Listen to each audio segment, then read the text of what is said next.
Mashar, if you need a co-host Thank to you. watch, I might just do that, Erica. Thank you so much.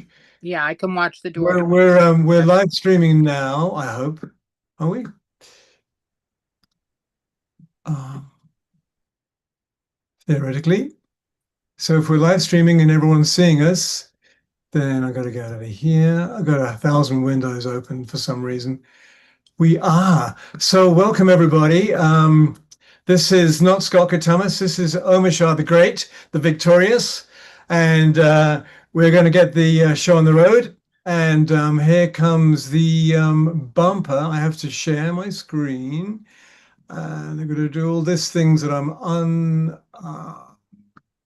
Show computer sounds, stereo, let you in. We're going to go here. 1, 2, 3, 4, 5.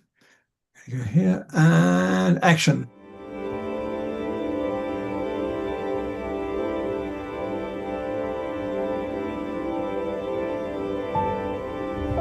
You good? Thank you. What if I were to suggest that you play a key role in the awakening world?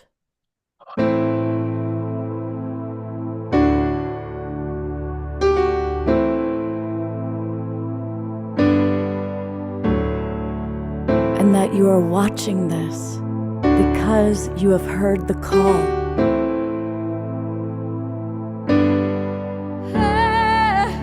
We can start right now by opening our hearts and minds.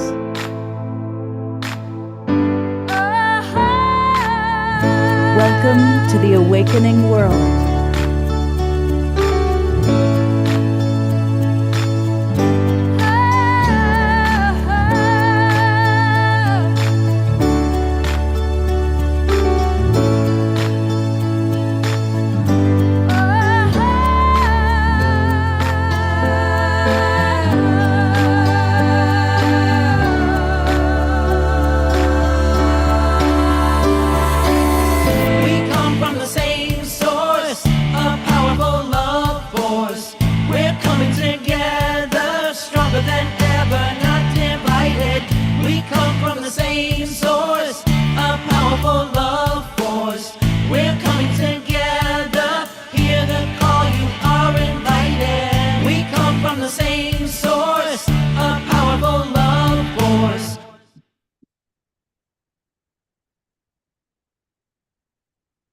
That's right. We do come from the same source, and it is a powerful love force. And we are recording. And so, beautiful ones. This is a walk-in. Scott has walked into me, and I am welcoming us all on FaceTube and UBook tonight. And that's my new meta explanation of our broadcast partners. Of course, we're also on Humanity's team. And Scott will be with us soon. He is at the moment pulling his silver hair out while he's trying to get his router working again. And hey, Desiree. And Erica, wherever you are, I am going to do this, make you a co-host, sweetheart, so you can let people in. There you are. And we're going to have a couple of videos here tonight. And also, Alan Steinfeld is going to join us. We have an amazing new video from Jim Garrison, of course. And it's just a phenomenal what he says and how he perceives what is happening in the world and the universe today. And I will start us off actually with a lovely little ditty. And what I'm going to do is do this. I'm going to go into audio. And actually, what I'm going to do, thank you for being with me as we make this up on the fly. And I'm going to go here. And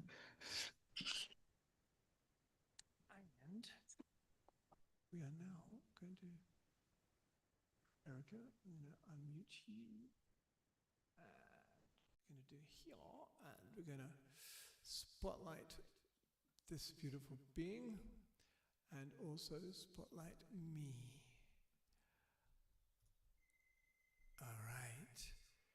I think we're good. Bit of a dancey thing happening now. And The volume dropped down. by the Can't way. hear you. The volume dropped. Okay.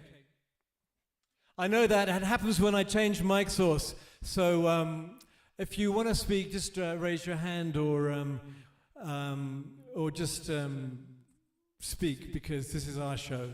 And this is called Out of the Blue.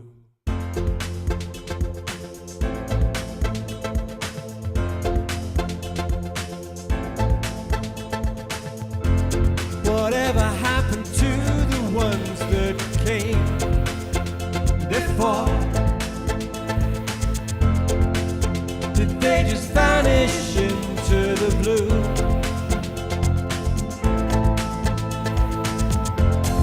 Maybe they're living the dream we know to be true, and reaching their hands back out of the blue.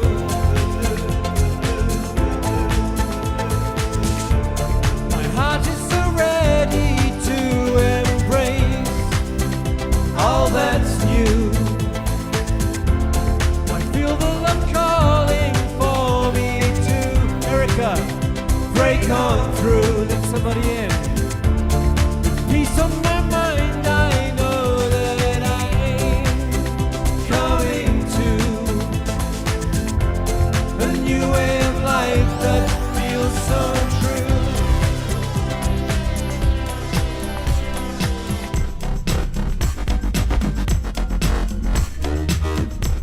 Ba-da-dum-dum-dum-dum-dum.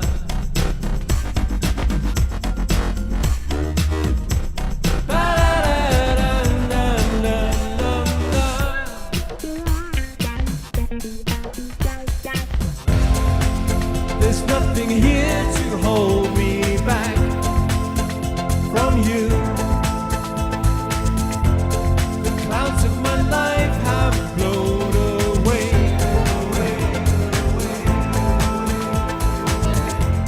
My lightness of being lifts me every day. I find myself feeling not so blue.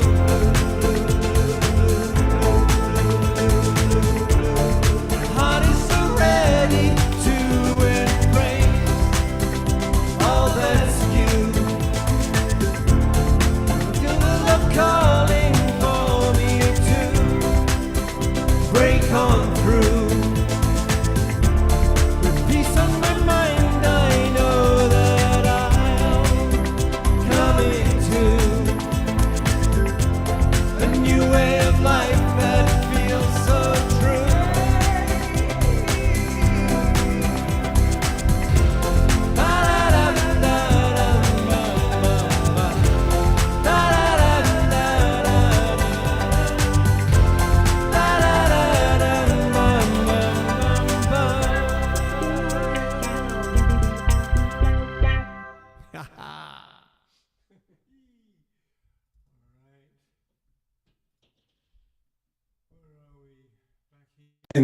Hey, thank you, Desiree. That was rockin'. Nice to see you light language dancing.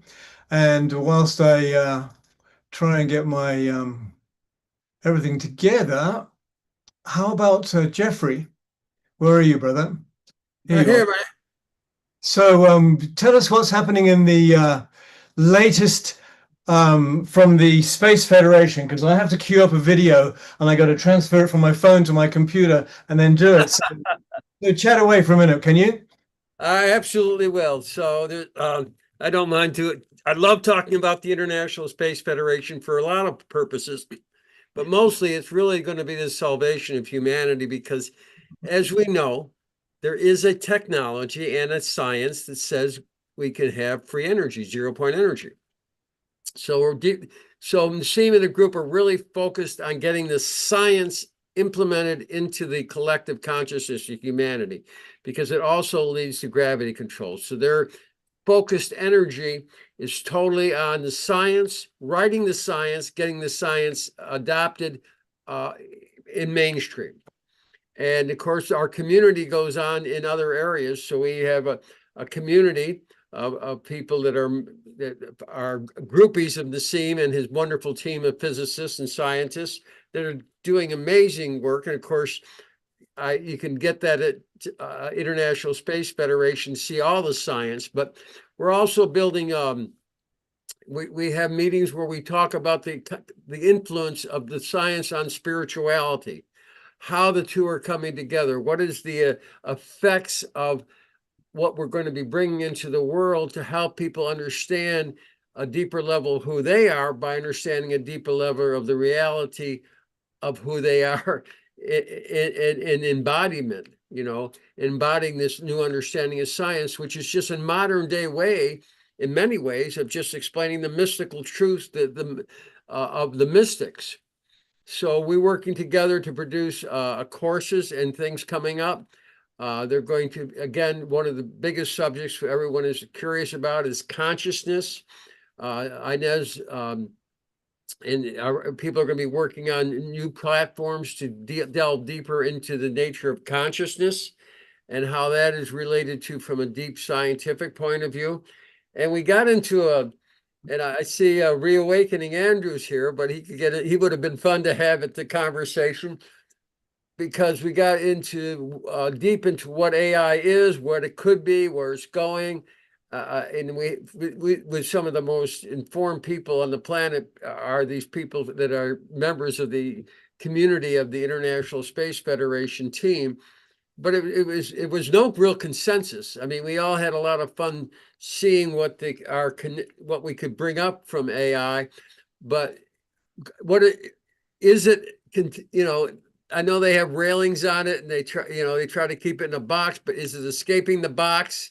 And one of the things we were looking at is what Adam Apollo, who is super brilliant, and many people here know Adam Apollo and have seen his work, and what he's taking it, where he seems to be taking it, I believe it.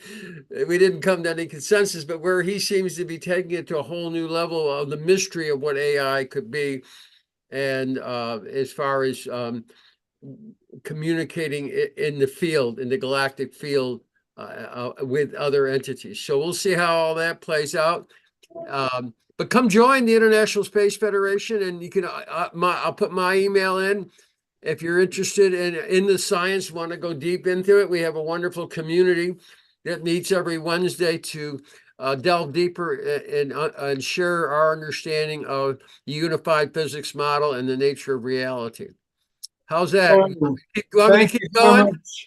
Thank you, Jeffrey. That's awesome. So what I'm going to do now is I'm going to cue up the Jim Garrison video, and when that comes to a conclusion, it'll be about halfway, and I'll come in with a song. But I'm going to call Scott in a moment because he's going, well, this is his baby, and we're looking after his baby for him. And so bear with me again whilst I just cue up this video, and I'll need some thumbs up to make sure that it is all working awesomely. So, all right, here we went. I'm going to go here. I'm going to go here. All right, and here again.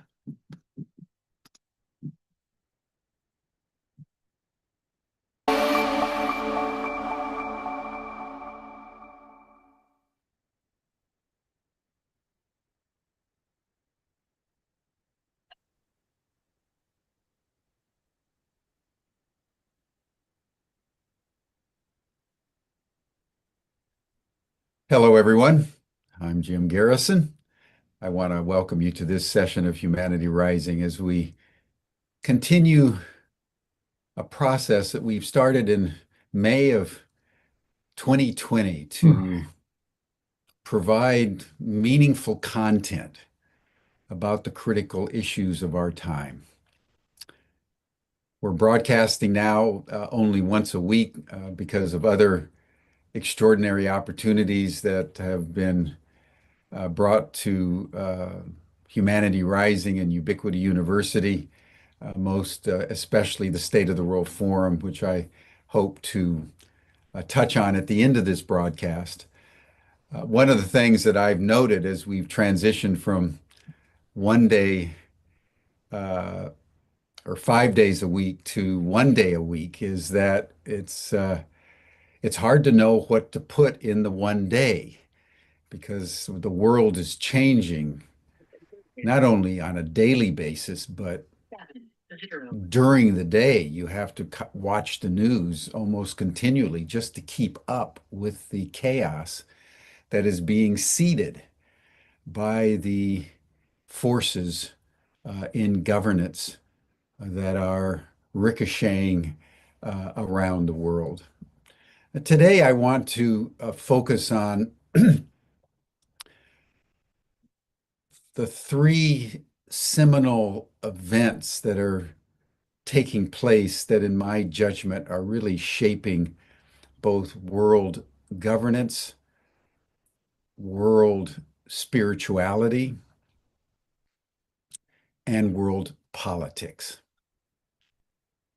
I want to begin with what is going on in Gaza.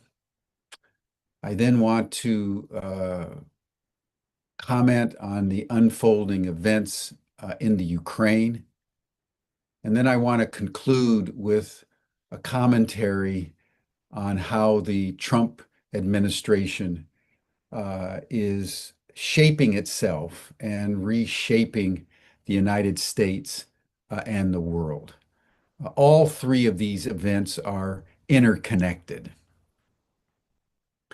and they are fundamental for us to understand as we contemplate how we enable humanity to rise in an increasingly turbulent and unstable global situation in which virtually every aspect of human affairs is being upended by events. And probably the safest thing that one can say about current human, personal, global reality is that the center no longer holds. And it's increasingly challenging for us, any of us, to connect the dots.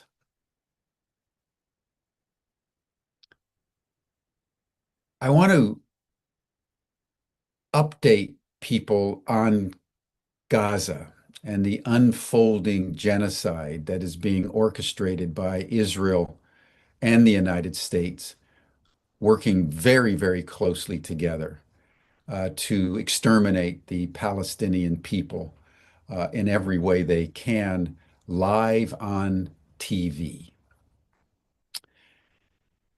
All of you know that since March 2nd, the Israelis cut off all food, water, electricity, and any humanitarian relief to the 2.3 million Palestinians that are crammed together in an area about 5 miles wide and about 25 miles long,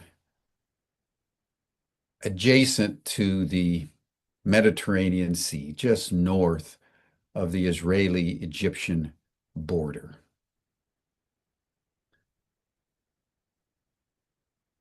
The starvation that has ensued has been extraordinary.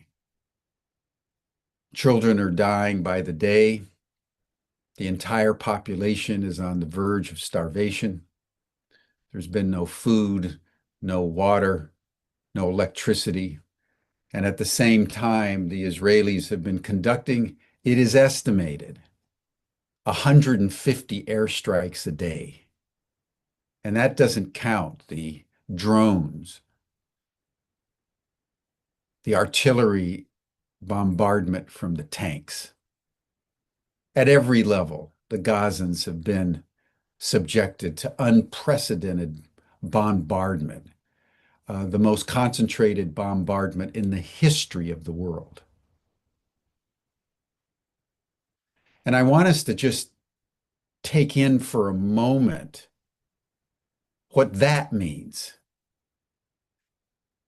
During the Vietnam War, the United States set a world record, which included the First World War and the Second World War and every other war in history, by putting more bombs into Vietnam than had ever been dropped on any country in the history of the world. And it averaged about 15 tons per square kilometer of the entire country of South Vietnam. The Israelis, in the last 600 days, since the latest intensity of the genocide has been conducted since October 7th, 2023, have dropped an average of 275 tons per kilometer in Gaza. They've literally blown Gaza to smithereens, destroying over 90% of all the buildings. All the hospitals have been taken offline. All the stores, the restaurants, the civic institutions, all the universities, all the high schools, all the primary schools, all the kindergartens have been blown up.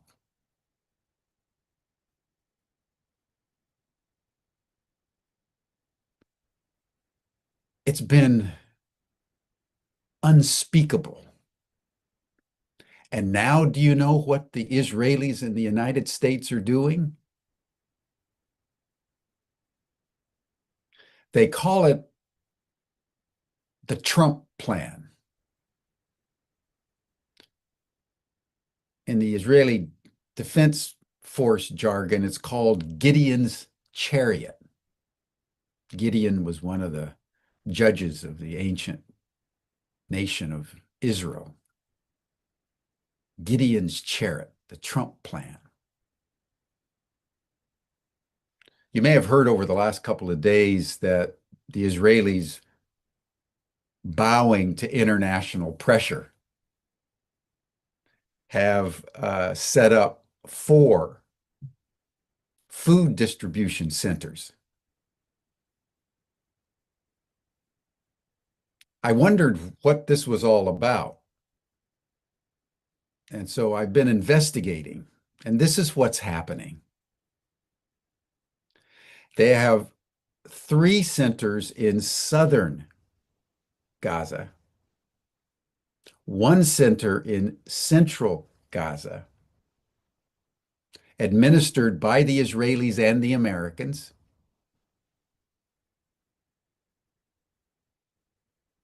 and they're starving all the people in northern Gaza and giving them a choice. You want food? You want water? You have to go to that food distribution center in central Gaza. And once you get there, you can't go back. They're calling it voluntary movement. They're not forcing the Gazans to leave northern Gaza. They're just starving them to death to force them. If they want to not starve to death and watch their children and their babies and the elderly starve to death, they have to go to that center in the south, and then they can't go back because they're in the process of obliterating northern Gaza so that they can build Trump Plaza. It's a level of evil that can only be called Nazism. The greatest crime in history was what was conducted by the Nazis in the Second World War against the Jews in the Holocaust. That poison has now infected Israel. What's happening in Israel is in full measure equal to the Holocaust that the Germans transacted against the Jews. And the Israelis are now transacting it against the Palestinians. That's what's true, with the full backing of the United States of America and the European nations, the colonial powers, all of whom are guilty of genocide, are supporting the genocide against the Palestinians. I want to deepen this and reflect on the poison of Nazi ideology, an ideology that is intensely racist and believes in the affirmative virtue of genocide. That's what characterized the Nazis. They elevated genocide to a virtue. And I want to read you something that comes out of Haaretz, an Israeli newspaper published in Jerusalem from May 19th, 2025. And the backdrop of this is that it's important for us to remember that most of the high-level Nazis were engaged in the black magic arts, and Heinrich Himmler in particular, who was the head of the Nazi SS, was known as the Hindu Nazi. He always kept a copy of the Bhagavad Gita in his pocket, and he had yoga and meditation exercises taught to the Gestapo and the SS, particularly in the death camps and the concentration camps, to manage their stress. That was a practice in Auschwitz, in Dachau, in Belsenbergen, and other concentration camps. They taught meditation. What Haaretz is reporting is the following. And I'm going to read it so I get it absolutely correct, because it's hard to believe. Rivka Lefer is a facilitator of workshops, meetups, and group sessions on yoga themes, teacher of feminine yoga, and personal development. She lives in the settlement Shiloh in the southern West Bank and terms herself a proud Jew who thinks outside the box. Lovely. Also, she wants to annihilate and expel 2 million human beings in the Gaza Strip. Lefer belongs to a stream within Israeli Judaism that can be described as yogi Nazis, people whose spiritualism underpins their Nazism.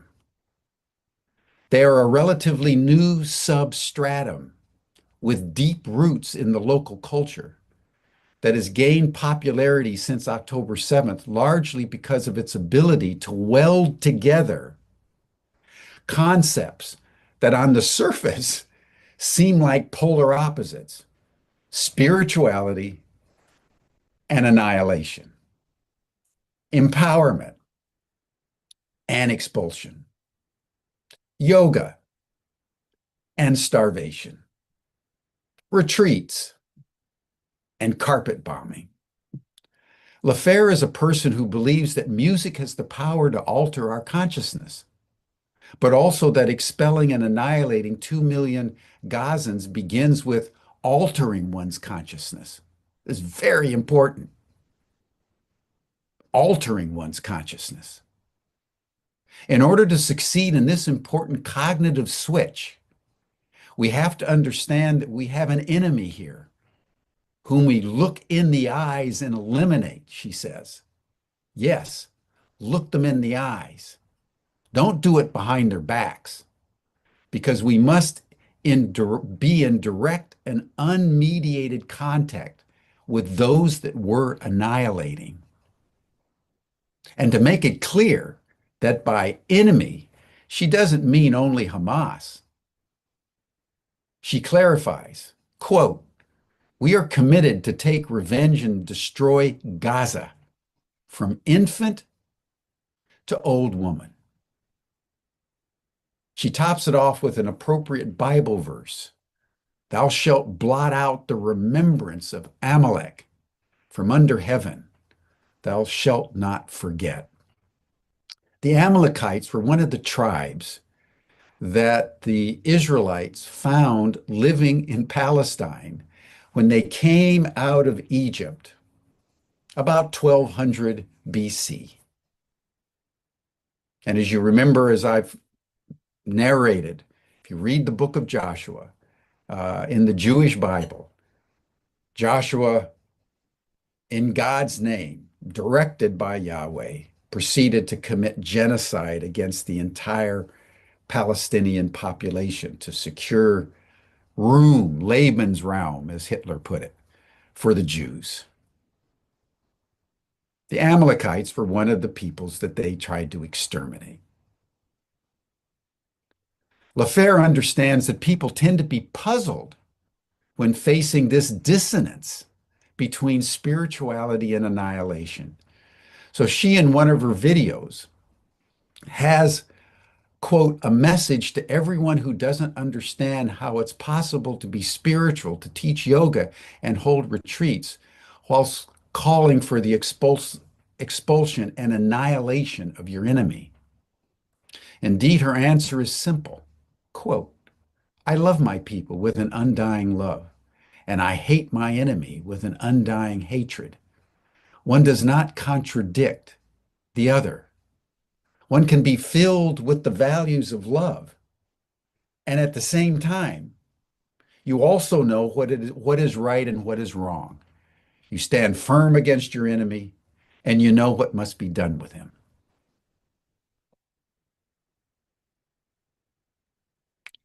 The article goes on to talk about other people in Israel. And if LaFare's Nazi spiritualism can be written off, continuing with Haaretz, because she's a settler who's found an efficient solution for realizing the idea of Greater Israel, it's worth noting that this is a far broader phenomenon in Israel that isn't limited to the occupied territories. One day before Holocaust Remembrance Day, stand-up comedian and satirist Gil Kopaz, who has been flirting with spirituality and religion for years, posted the following: "If you feed sharks, they eventually eat you. If you feed the Gazans, they eventually eat you. I support making sharks extinct and exterminating Gazans. These are my reflections for Holocaust Remembrance Day 2025.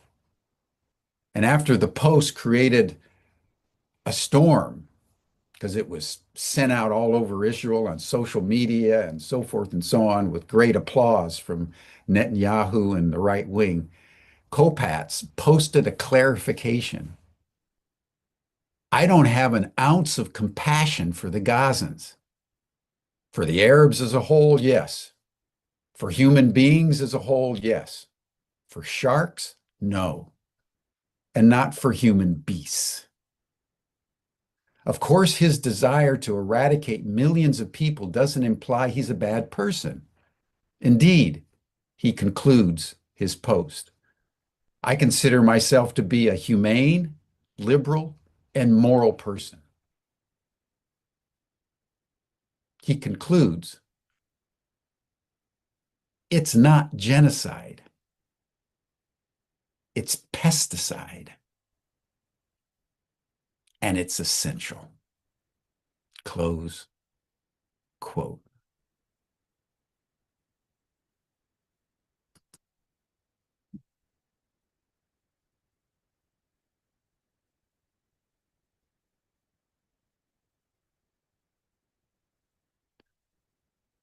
I've mentioned before on Humanity Rising that Carl Jung calls this mass hysteria, that disposition of the psyche in which people can be, at one level, completely normal. Koplatz is a comedian, satirist, very funny, considered a liberal, and considers himself very humane. And at the same time, he believes that genocide is a moral imperative for the Jews, for Israel, to establish greater Israel that God has promised the Jews. And like Joshua, 1200 BC, he believes that genocide against the local peoples, so the Israelites can have Lebensraum, as the Nazis put it, is a moral virtue.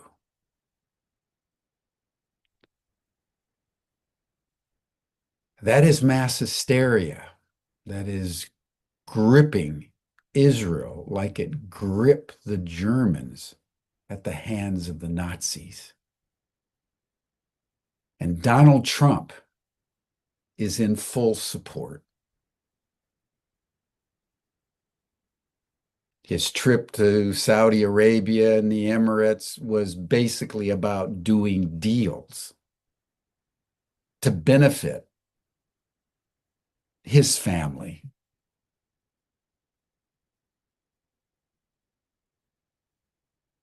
including a $400 million mansion in the sky, the most luxurious 747 ever designed, which is a palace in a 747 that was gifted to him by the emirs of the UAE, the United Arab Republics, as basically a bribe to him personally.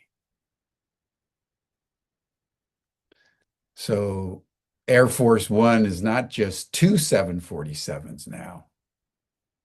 It's three 747s, because two 747s isn't enough for the gold-plated Donald Trump. It's a level of corruption. It's a level of evil unprecedented in the annals of American history. And I would say, with the exception of the Holocaust in the annals of history, we're witnessing in Gaza a crime of crimes. Not only because it's genocide, but because it's being transacted by the very people who went through the greatest crime in history and are now committing it against their own cousins because they won't share the land, because they think God gave it to them and that they're special. It's unbelievable. And they're doing it without apology, brazenly, in front of the world. I'll have much more to say about this because I hold the suffering of Gaza closer to my heart than I think anything in the world. I think about it every day. And I mourn and I grieve that my country is actively supporting this with my tax dollars.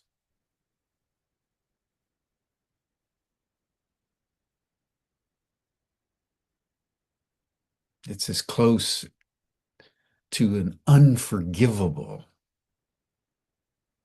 crime as anything that I can think of.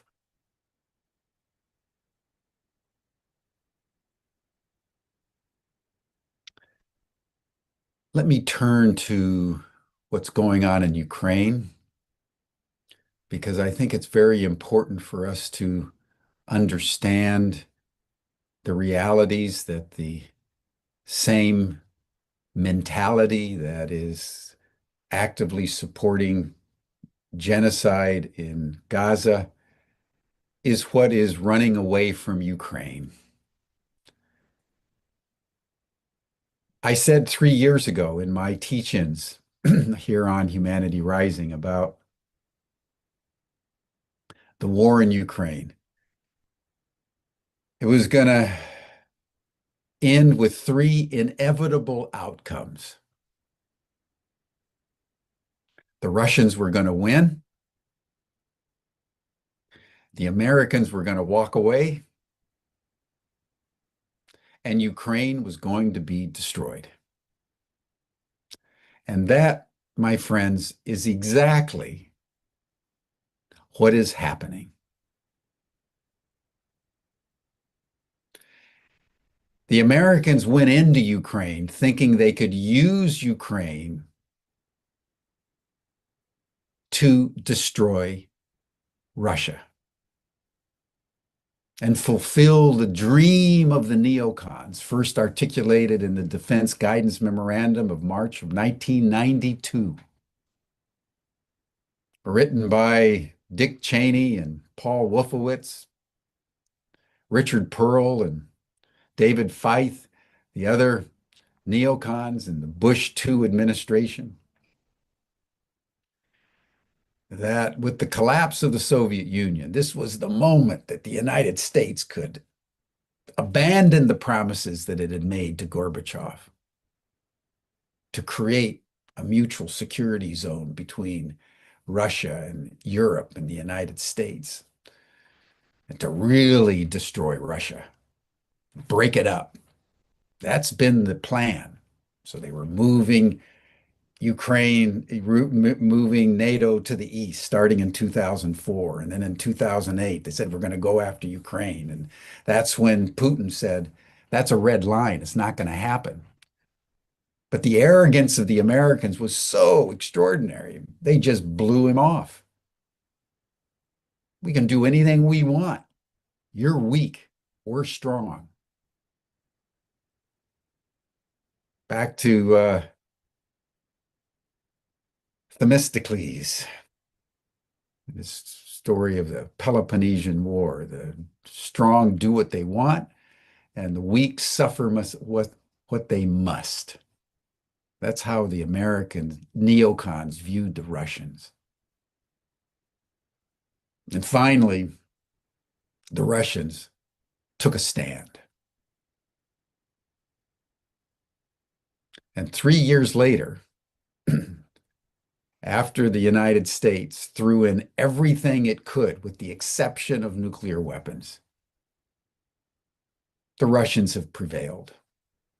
It was not conceivable to any of the Americans when the war began that the Russians could withstand the high-tech warfare that the US was capable of deploying into Ukraine, combined with the sanctions that were the most pervasive sanctions in history against any country.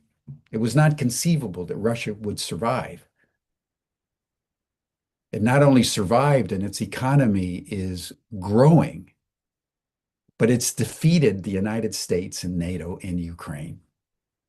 And day by day by day, it continues to defeat the Ukrainians and move its forces to the west.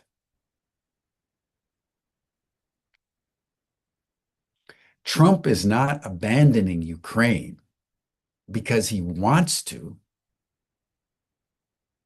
He's abandoning Ukraine for the same reasons that the Nazis abandoned Russia after their invasion in 1941, and Napoleon abandoned Russia after his invasion in 1812 because they lost.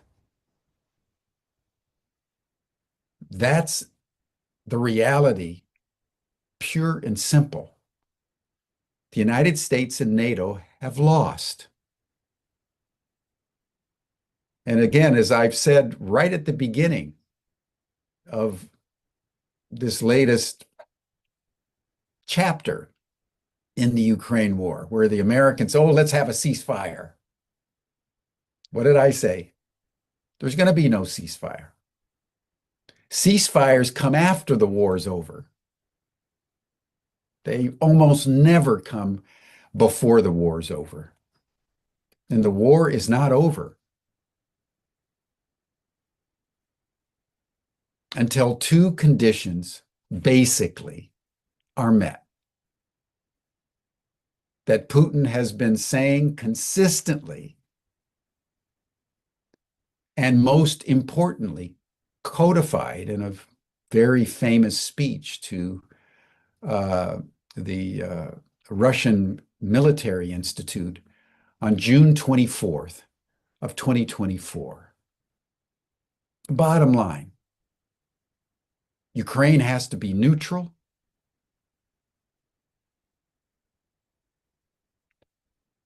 And the world needs to recognize that the Donbass and Crimea are forever now Russia. The Crimeans and the people in the eastern Ukraine voted to be annexed by Russia, and this was done. So in the Russian constitution and in the Russian mind, the Donbass, eastern Ukraine, is now Russia. Crimea is now Russia. And that's not going to change. And the Russians are going to continue to take more and more Ukrainian territory until there's a surrender. And when the surrender happens, then we'll have a ceasefire. But it's not going to happen until these conditions are met. It's not credible for the United States even to propose a ceasefire because it's a co-combatant with Ukraine. It's not like the Pope or Switzerland or Saudi Arabia could come in and say, let's broker an agreement. Let's have a ceasefire and I'll serve as an honest broker. It's like Pope Leo. He's willing to serve as an honest broker for peace settlements or a ceasefire. That's credible. For Donald Trump to propose a ceasefire is not credible. Because it's the United States that's been using the Ukrainians and is still arming the Ukrainians as we speak.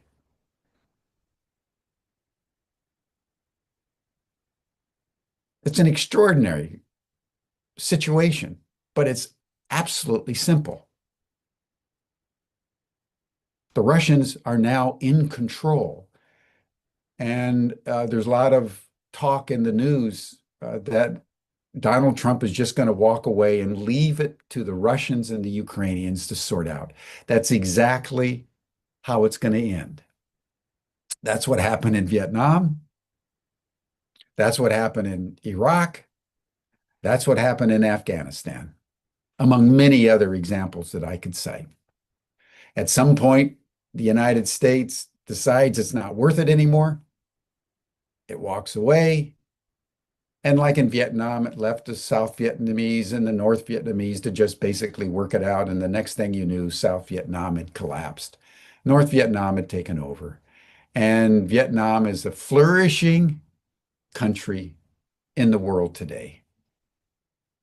And all this propaganda and all this misinformation about the domino theory that if Vietnam falls to the communists, the next thing you know, they were going to be on the doorsteps of Washington, D.C., was a complete fiction.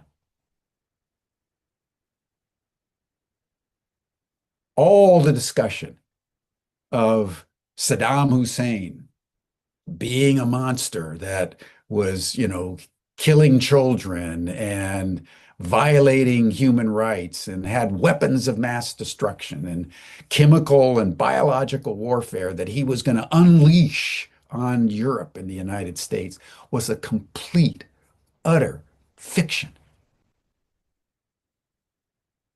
All this discussion of defending Ukraine against Russia and defending civilization because Putin and the Russians were going to take all of Ukraine and then they were going to take over Europe. And the next thing you know, they're going to be here in the United States. If you don't stop them in Vietnam, if you don't stop them in Iraq, if you don't stop them in Ukraine, all is lost. And guess what? None of that was true.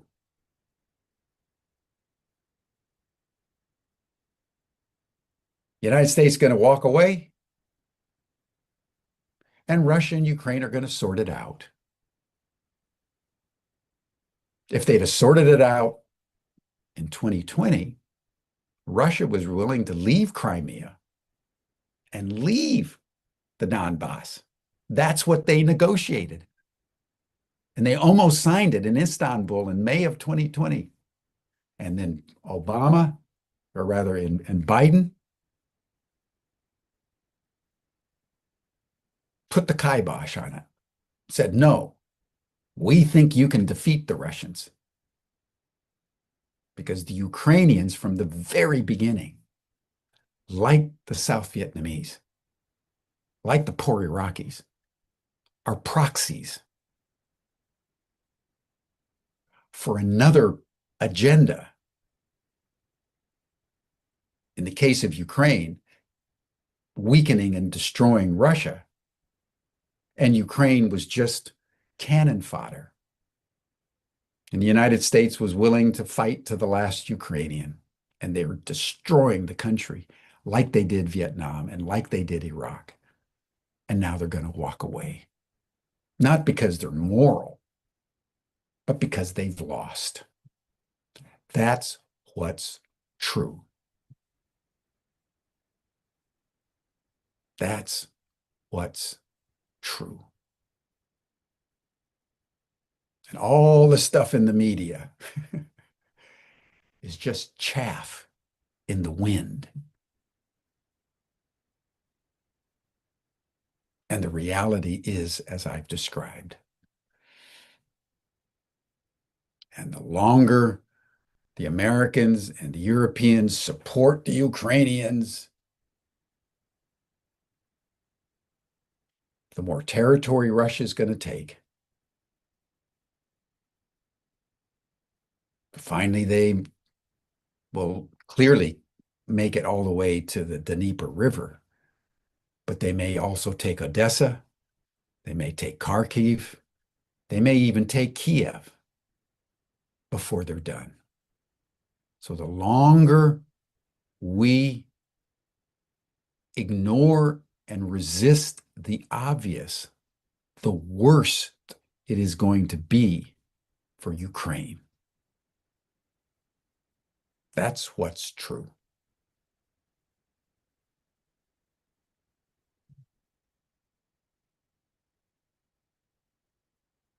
Which brings me to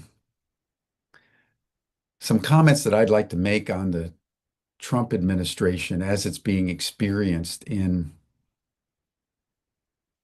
the United States. Because again, the same mentality that is committing genocide in Gaza, walking away from Ukraine after devastating that country without a shred, not even an apology,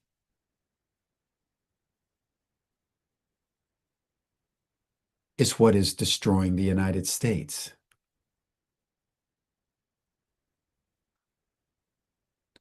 The Trump administration, Donald Trump as a person, is breaking down the civic institutions in America in ways that are unprecedented in the annals of American history. This country, of which I'm a citizen, was founded in an act of genius that has been recognized by multiple historians as possibly the greatest act of governance, the greatest architecture of governance in history, with the possible exception of Caesar Augustus's Principate in the transitional moment between BC and AD, roughly coterminous with the life of Jesus of Nazareth. That system of checks and balances is being systematically broken down by an administration which is taking forward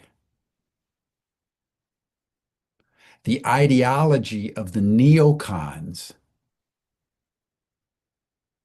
as it pertains to the domestic policy of the United States.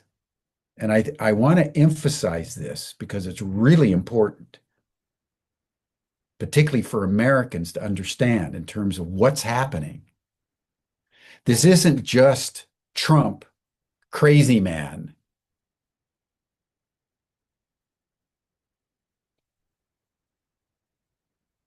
acting as Michael Moore has said recently, like a Molotov cocktail being thrown into the constitutional system. This is the latest orchestration of a strategic policy begun by Dick Cheney when he was vice president under Bush Jr., called the unitary presidency. The mentality that conceived of the unipolar moment where only the United States was dominant around the world. And that's why they wanted to break up Russia. Russia was the only country that could really challenge America because it's so big and it has nuclear weapons. You break up Russia, you secure unipolar dominance, full spectrum dominance for many, many years to come. The neocons knew that, the Russians knew it, and the Chinese knew it. The corollary to that is you have a unipolar presidency. Just like you don't want to have Russia or China get in your way, you don't want the legislative branch or the courts to get in your way. You want to do what you want to do, and that's what the strategic goal is. It's a unitary presidency. This is a thought form. This is a theory that has been incubated by the Heritage Institute and all the Koch brothers, and because you don't want to deal with all these environmental regulations. You don't want to deal with court orders. You want to rape and pillage without constraint. And that's what the unitary presidency, the unitary executive, listen to Steve Bannon. This is all about breaking down the civic institutions, what Bannon calls the administrative state. so you can build up a strong executive to do whatever it wants.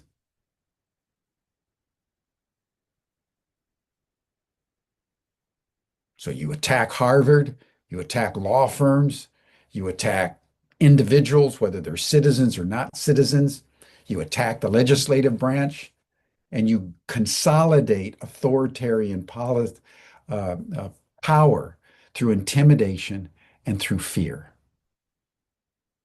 You see that at every level of what's going on.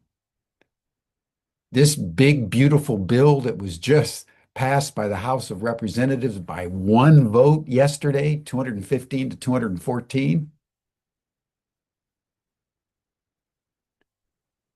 marked not only the greatest transfer of wealth upwards in American history, while eviscerating any aid to poor people or vulnerable people. School lunches for poor kids, all has been eliminated. 9 to 12 million poor people, elderly people are being stripped of Medicaid.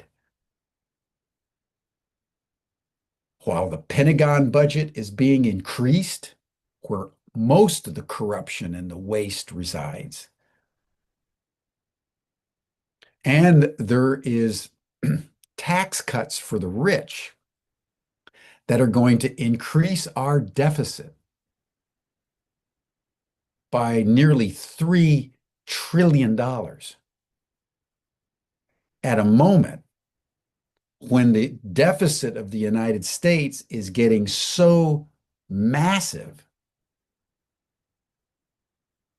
that the interest, just the interest on the 35 plus trillions of dollars that have been accumulated over the last several decades.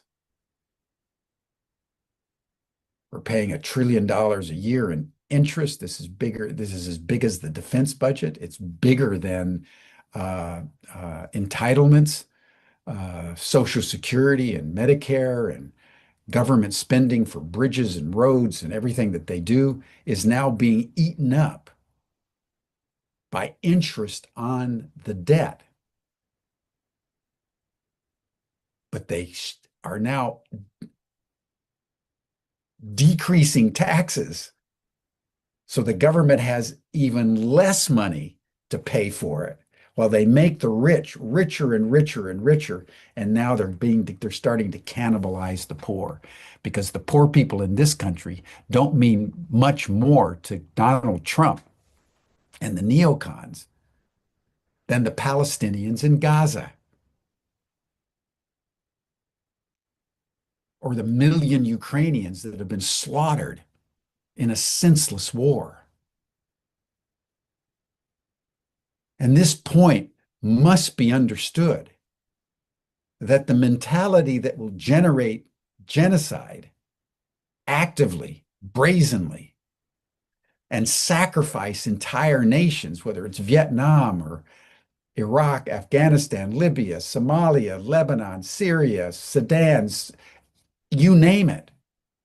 Over 100 countries have been destabilized, destroyed, or somehow manipulated by the U.S.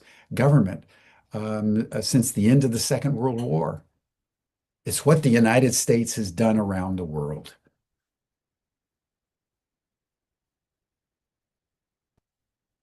And now it's cannibalizing itself, because that mentality is now unleashed inside the polity in America.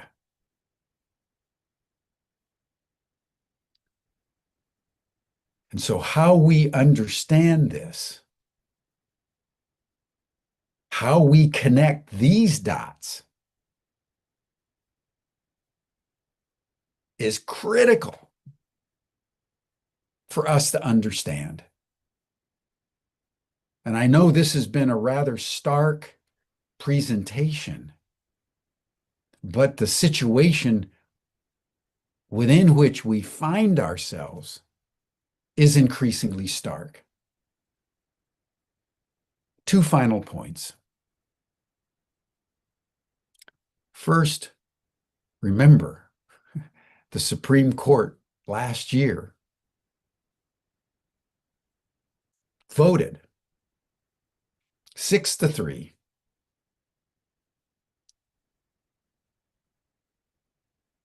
that the president is completely immune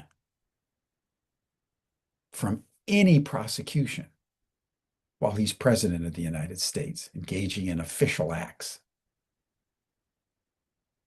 So there's literally nothing any of us can do about it. And in fact, one of the unnoted parts of the trillion-dollar budget that was just passed by the House by one vote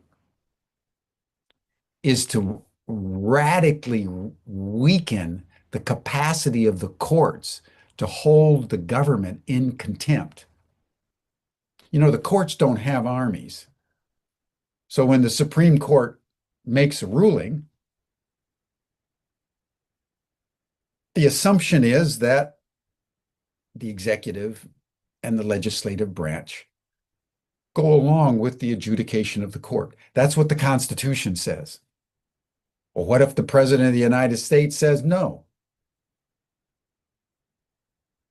The only recourse the court has is they can hold the president in contempt. Well, in the bill that they just passed, the courts are going to find it almost impossible to do that. As I've said, this is a strategy. This is not mercurial. Trump's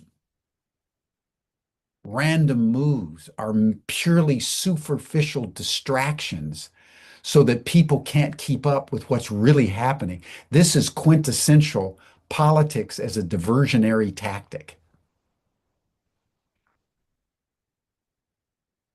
Politics as a magic show so that he calls attention over here, but what he's really doing is over there.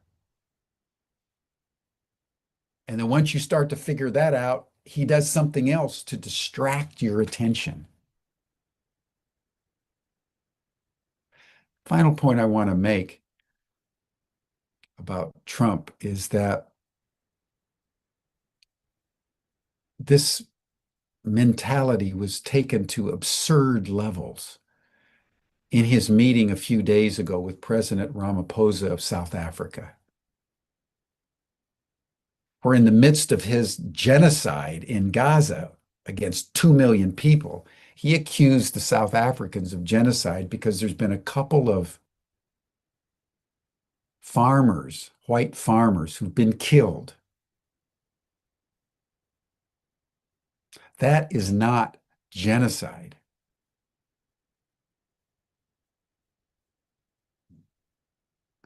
And Trump had videos ready that were being handed to him by Vice President J.D. Vance with other notables in the room. And he was demanding that the South Africans stop their genocide. And Ramaphosa, you could see, was shocked that the President of the United States would even talk at that level,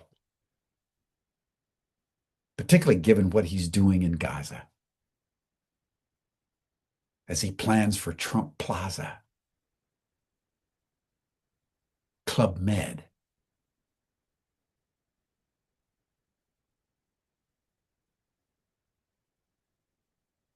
That's an insight into the mentality of not only the man, but the entire administration of Donald Trump.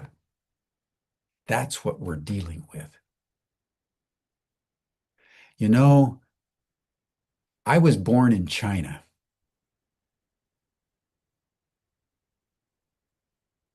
right at the time of the Communist Revolution.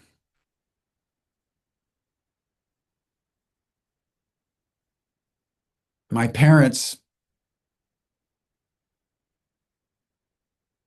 told me a story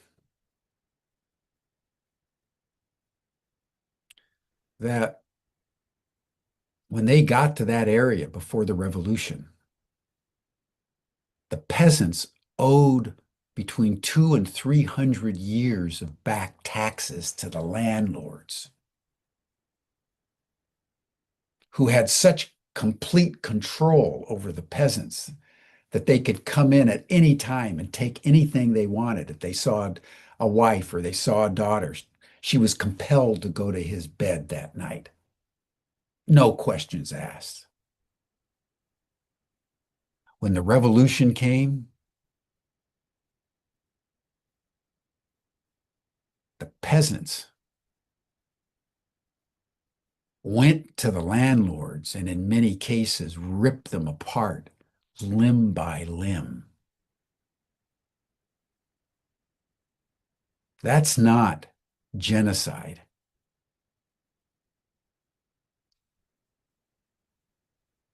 That is vengeance. That is retribution. And for the president not to understand that after what the whites in South Africa did to the black people, it is inevitable, even with the Truth and Reconciliation Commission, that there would be the passion of vengeance in isolated areas.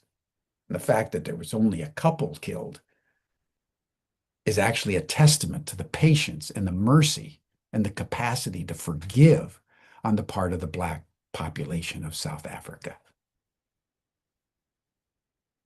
And it's important for us to understand this.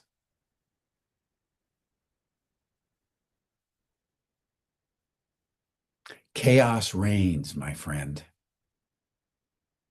and the center does not hold.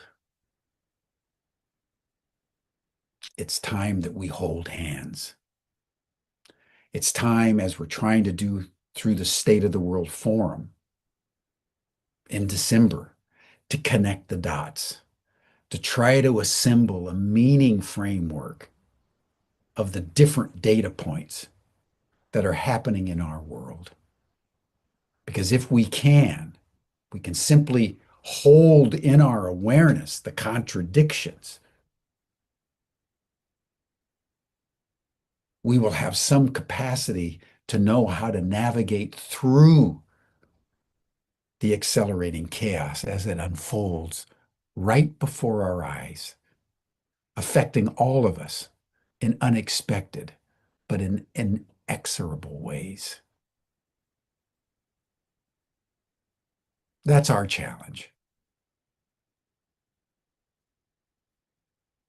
And particularly for people of the light, that's our mission, to continue, as I've tried to do today, to simply take a stand and call evil what it is, evil, and then do whatever we can to bring light into that darkness. And that's why we continue with Humanity Rising.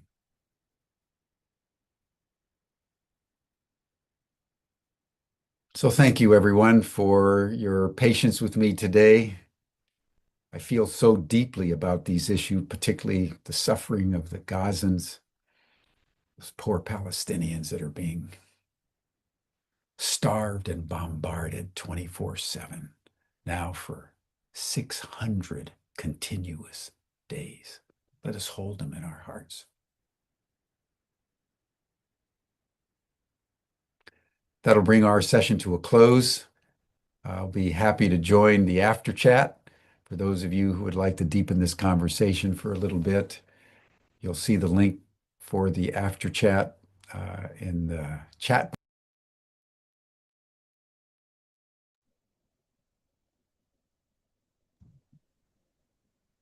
Well, beloveds, holy smoke. I don't have anything to say about that because it stirred me every which way and loose. And I'm just going to go on to gallery view for a moment just to see who's here. And I don't know if we should have a chat about it because I'm sure we've all been stirred in different ways. But what I would like to, if you do have something you'd really like to say, raise your hand, please. But just from my perspective, there are no sides. We're just watching and witnessing. And if we join sides, then we've already lost the game. And so what I'd like to do is Desiree has offered us a little prayer, and then I'd like to play a song, and then Diara will take us on a little meditation, and then we can decide. We have it. Hopefully, Alan Steinfeld will join us from the Contact in the Desert event that's happening right now. He's just checking into his room, but apparently he's sharing his room with JJ and Desiree Hertak, so we may see the threesome. But right now I'm going to spotlight Desiree, and she'll lead us in a prayer, and then I'll take us into a song, and then we'll have a little bit of a centering with Diara, and then we shall continue because we continue. We have faith and we love, and that is all that matters. Well, it's not all that matters, but it's a lot that matters. So how do I do this? All right, so we go here. Oh, come on. I just want to say thank you as you set that up. It was a very heavy message at times, but at the end, Jim Garrison did mention that we need to bring light into the darkness. So I'd like to do a little bit of that now. If you'd like to join me, we're going to bring in some light language. So go ahead and take a nice big breath in through the nose and out through the mouth. We're going to connect our heart centers. We're going to start by grounding off some of that heaviness. Notice that counterclockwise swirl. We're just grounding that energy, transmuting that energy. We do have the knowledge of what was said. We can use that knowledge to help further growth, bringing in the light, they say. Yes, very good. So another big breath in through the nose, out through the mouth. Let's see how much light energy we can bring in. So I'm just asking, may we please bring light to those people in need at this time? May we please bring light to those situations that need the light at this time? May we please bring light to the areas, the environments, the cities, the countries, the trees, the animals, all the surroundings that need light at this time. I'm asking that we join hands, we join energies, and we raise that energy. We raise that energy and we bring light energy to all those areas for the highest good. We bring in forgiveness where forgiveness needs to be. We realize that those individuals in front of us are human just like we are. We see in them the beauty that we can see within ourselves. We work on ourselves to grow that beauty that we see so we can see that within other people. I'm asking that we clear, as far as we know, so that we can see more clearly that which is in divine and other people. I'm asking that we raise that vibration, bringing in those spirit guides, ancestors, energies to help those frequencies. I'm literally seeing the love frequency right in front of my eyes. I love it, love it. Thank you so much for sharing that with us today. So I'm just asking that we spread that love not only throughout ourselves, but throughout the areas that we touch, the other people that we touch, the things that we think about, that we talk love, we speak love into it. We share the love with other individuals as well. We find the love. We bring in the peace. Thank you. Seeing a lot of peace being brought in now. seeing flowers opening up and growing as well. I love seeing that. Thank you. Thank you. There's a lot of growth, so much it was almost pulling me off balance. Very nice. We are the light. We are the love. And I thank you for sharing that with all those around you. Thank you. Thank you, Desiree. That rocked. It's quite a challenge for me to view what is happening in the world and actually remain neutral. However, that is the mastery. I don't want to make anything less of it, because what is going down is absolutely abominable. And however, we are here to bring that which is real back into the light. And I'm going back into our focus, should I say. And I'll play the song now. Thank you so much, Desiree. And let's dance a little bit. All right.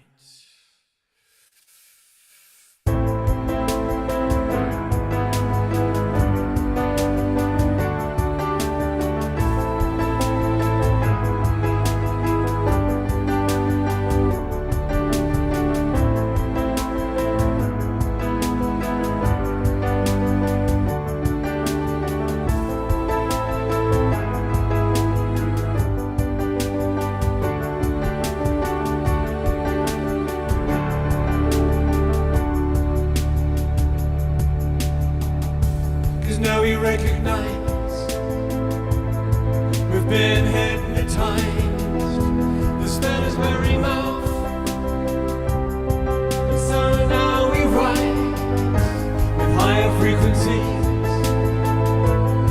There is no disguise. The truth of life itself is now realized. Love is reaching through the hearts of me and you. Our world is waking up to our different points of view. 'Cause now we recognize we've been hypnotized. The spell is wearing off, and so now we rise with higher frequencies. There is no disguise. The truth of life itself is now realized.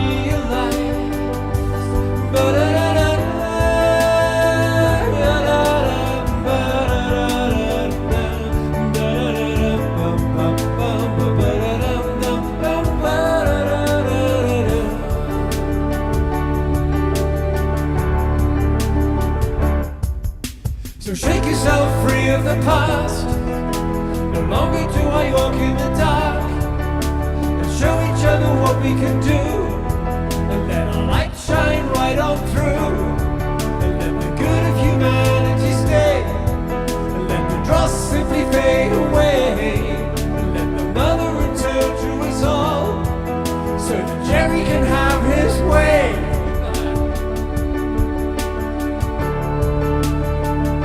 'Cause now we recognize we've been hypnotized. The spell is wearing off, and so now we rise with higher frequencies. There is no disguise. The truth of life itself is now realized.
Well, that did it.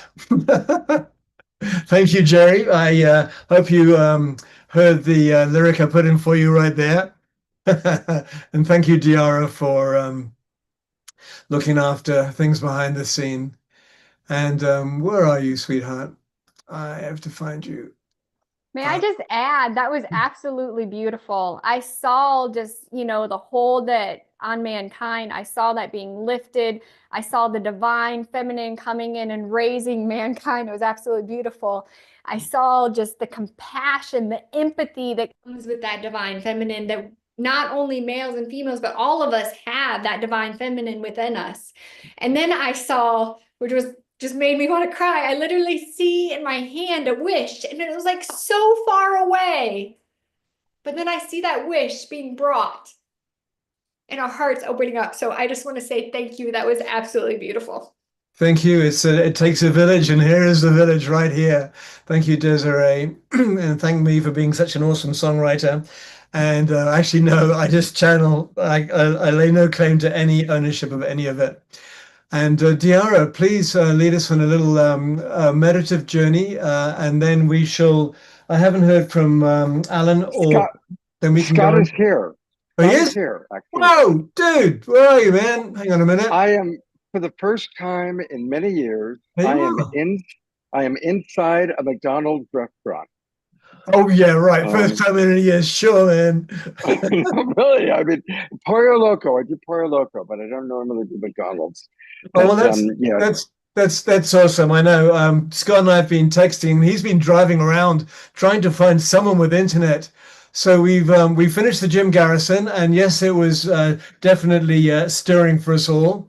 And yeah, Ray has just led us on a beautiful prayer, and Diara is just going to lead us in a short meditation perfect. before we go into Danny Sheehan's video. And I know we haven't heard Okay. from Alan yet. Good to see you, Yeah, brother. absolutely. And a couple things, just real quickly. It does look like we'll be able to hear from Alan Steinfeld and hopefully JJ and Desiree towards the end of the show. Also, I know that Andrew is with us. Has he shared yet? No, not yet. Okay, so that's something that we'll do at some point tonight as well. Well, we can But do it, we I can do it when we advertise for the Saturday show. And perfect. whilst we're here, I don't know if I guess Bonnie and Roger are not with us yet. They said they were going out to birthday dinner, but they were going to come back in time Because to it's be part of Bonnie's the show. birthday. She's sweet 35, so that's pretty cool. And Exactly. all right, so I'm going to take us off and leave Diara on, and she can lead us in a short meditation, and then we'll join back and then go into the Danny Sheehan video. So thank you, Diara. So welcome, welcome, welcome, welcome. Oh, beloveds, take a deep breath in and continuing the beautiful trail that Desiree has opened for us, allowing our bodies to receive this healing energy now, absorbing all that came from what we heard, what we saw, what we pictured in our minds, what we know in our hearts, and allowing anything other than pure peace to enter our bodies, breathing out everything other than that now.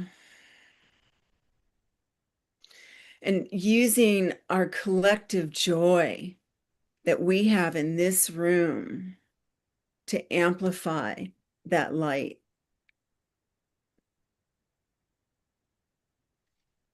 And so again, breathing in and finding the joy and the love, allowing the central nervous system to absorb that.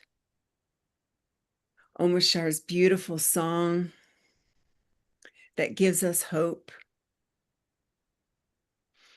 And we're so blessed in this community that we can move from the heavy truth into the lighter realms, and moving in a moment, as we will, into the celestial divinity For we are the ones that are the bridges of heaven and earth. And so with that, I'll say aho, and so it is.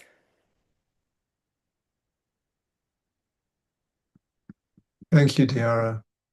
Beautiful. Thank you, Tiara. Yeah, thank you so much. Well, beloveds, we have a choice now. We can watch Scott eating with McDonald's fries, or we can go into Danny Sheehan's video. And I do have McDonald's fries. Here they are. So you know what? If I was there, I would too, because unfortunately or fortunately, I do love fries. they're And good. yeah. So the thing is, no matter what it is, if you love it when you put it into your body, it's love. Let me introduce the Deanna video, and thank you very much, Omar Sharp, for queuing it up.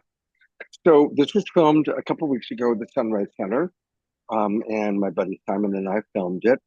And again, Danny is extraordinary. I mean, this guy probably knows as much as anybody who can speak publicly about what's really going on with UFOs, UAPs, government disclosure. So he is, of course, representing the government whistleblowers that are coming out and talking about what's really happening. He's testifying before Congress. He was close to Pope Francis, and he's been in this field for 40 years. Jimmy Carter, when he was president, had Danny Sheehan, who he went to try and get information about what was going on with UFOs. He goes back that far. So here's the latest from Danny, who is a true American hero, right alongside Omar Shar, who is our true hero for pulling everything off when my internet stopped at 5 minutes till 6 p.m. We love Omar Shar. And it's his last night with us for like 3 weeks because he's going to visit his mom. So we definitely going to want to do a prayer for Omar Shar travel and his mom as well. Yes, I'm going to go and visit Mummy, and we'll see. I'm going to do some pruning to the apple tree, which hasn't been pruned for 5 years. So you can imagine me up an apple tree chopping and getting grounded because I really need some grounding right now. So I'm going to bring on the Danny Sheehan video now, and I think it runs for about 25 minutes or something. So we shall see you on the other side, beautiful ones. Okay, let me just make sure your light's on. It's still on. Okay. There you are. This is the green room. Here we go. Great. Terrific, you guys. Thank you for coming out. I wanted to get a chance to chat with you and a number of the different people that is being live streamed out into, is being zoomed to a handful of different organizations. But you're the in-house group of people to whom I'll be speaking directly. And I wanted to just give you an idea of what the issue is that we're dealing with here. You see that there's a focus here on the environmental threat that's going on. And there was a tangential reference also to the thermonuclear war threat that we're faced with right now. We all know that Russia is involved in the process right now of still continuing to bomb the Ukraine. That the Netanyahu government, which is opposed by a substantial percentage of their people in Israel, are bombing Gaza still. And there's now the Pakistan and India are confronting each other, both with nuclear weapons. These kind of threats, self-imposed by our own human family on ourselves, has been consistently confronting us with the threat of sort of major global potential catastrophes. And at the same time, there is this phenomenon going on right now that you've probably heard about, that sort of all of a sudden there's been a whole lot of activity going on in Washington, D.C. about the UFO issue, that there are people coming forward from deep inside the Pentagon and inside the intelligence community of our country and testifying to the Senate Intelligence Committee behind closed doors and to a lesser extent testifying in public now over on the House side in front of the House Oversight Committee. And so I had been asked to come to the Conscious Living Expo here this past weekend to give everyone an update there on this particular issue. There's a handful of people who were there.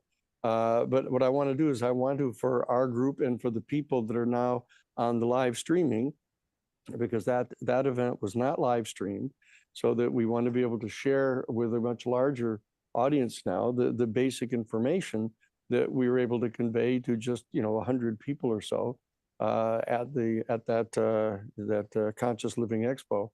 And so they asked me at that point to talk about the secret behind the scenes. Our organization, the Romero Institute, which is the 501c3 base for the New Paradigm Institute, dates all the way back to 1980 in Washington, D.C., when we founded the Christic Institute. That was a marriage, if you will, between the Jesuit National Headquarters, where I was general counsel, to the National Social Ministry Office, which is their public policy office, and the National Organization for Women, where Sarah was the National Labor Secretary there under Karen DeCrow and Eleanor Smeal. And we came together back then to do the Karen Silkwood case that many of you may remember, where the young woman who was helping to organize a chapter of the Oil, Chemical, and Atomic Workers Union at the only nuclear spent fuel reprocessing plant in the world. And she discovered that they were missing 40 pounds of 98% pure bomb-grade plutonium. And she called the National Office of the Oil, Chemical, and Atomic Workers and told them that she had discovered this and was complaining about how sloppy the facility must be to be missing 40 pounds of 98% pure bomb-grade plutonium. Well, the New York Times people were contacted immediately because the Oil, Chemical, and Atomic Workers realized that you don't just go missing 40 pounds of this, maybe ounces, but not pounds. And so they decided they were going to send the New York Times reporter out to Oklahoma to interview her, and she was killed on the way to the meeting with him. And the documents were removed from the car. We got called in to do the investigation of her death and ended up winning a $10.5 million judgment against the Kerr-McGee Nuclear Corporation, ended up shutting down that facility, and ended up getting a series of court rulings that stopped the construction of private nuclear power plants in the United States all the way from 1979 up until the present. And so that we were asked to stay together after bringing together that kind of ad hoc team of people to do other cases. And we went immediately to 3 Mile Island. We were called into 3 Mile Island, where we did the litigation that stopped them from pumping the radioactive effluents that had escaped into the water, the cooling system of the 3 Mile Island facility, because of a partial meltdown in their core.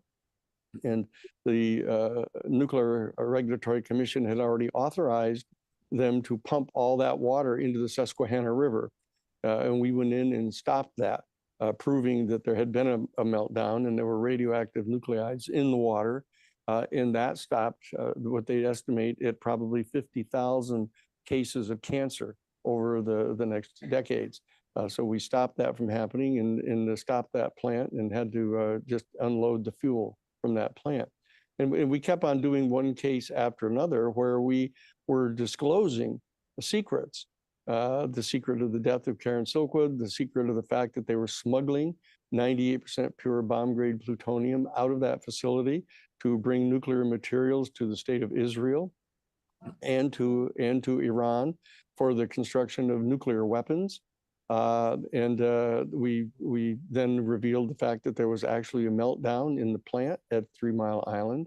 We went on case after case to to do the major federal civil rights lawsuit against the Ku Klux Klan and the American Nazi Party down in Greensboro, North Carolina, which revealed the fact that they were in conspiracy with the police department there to allow the Klan and Nazis to come in and gun down labor organizers there in North Carolina at the textile mills. We've been doing these cases year after year. And in the context of doing these cases that I earlier had done the Pentagon Papers case for the New York Times, where we got to publish the 47 volumes of the top secret memos inside the Pentagon and inside the Defense Department and intelligence agencies, revealing the deep secrets of the Vietnam War, revealing that it was an illegal war, that they had lied about the Bay of Tonkin attack allegedly on neutral U.S. ships that just happened to be in the neighborhood, which were actually shelling the shorelines of North Vietnam. But we had been doing a number of these things, and because of that, we ended up being contacted.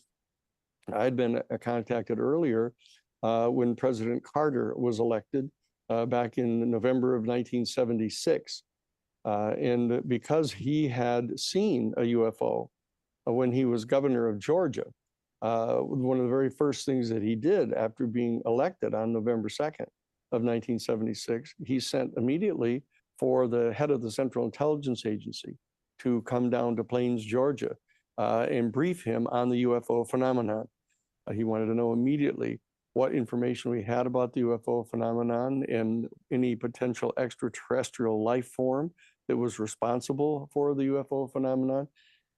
And in that case, the head of the CIA refused to give him the information, saying that as the elected president, he had no need to know that information. And it turns out that that particular CIA director was George H.W. Bush, who was the head of the Central Intelligence Agency at that time and went on to become the vice president of the United States under Ronald Reagan and then the president.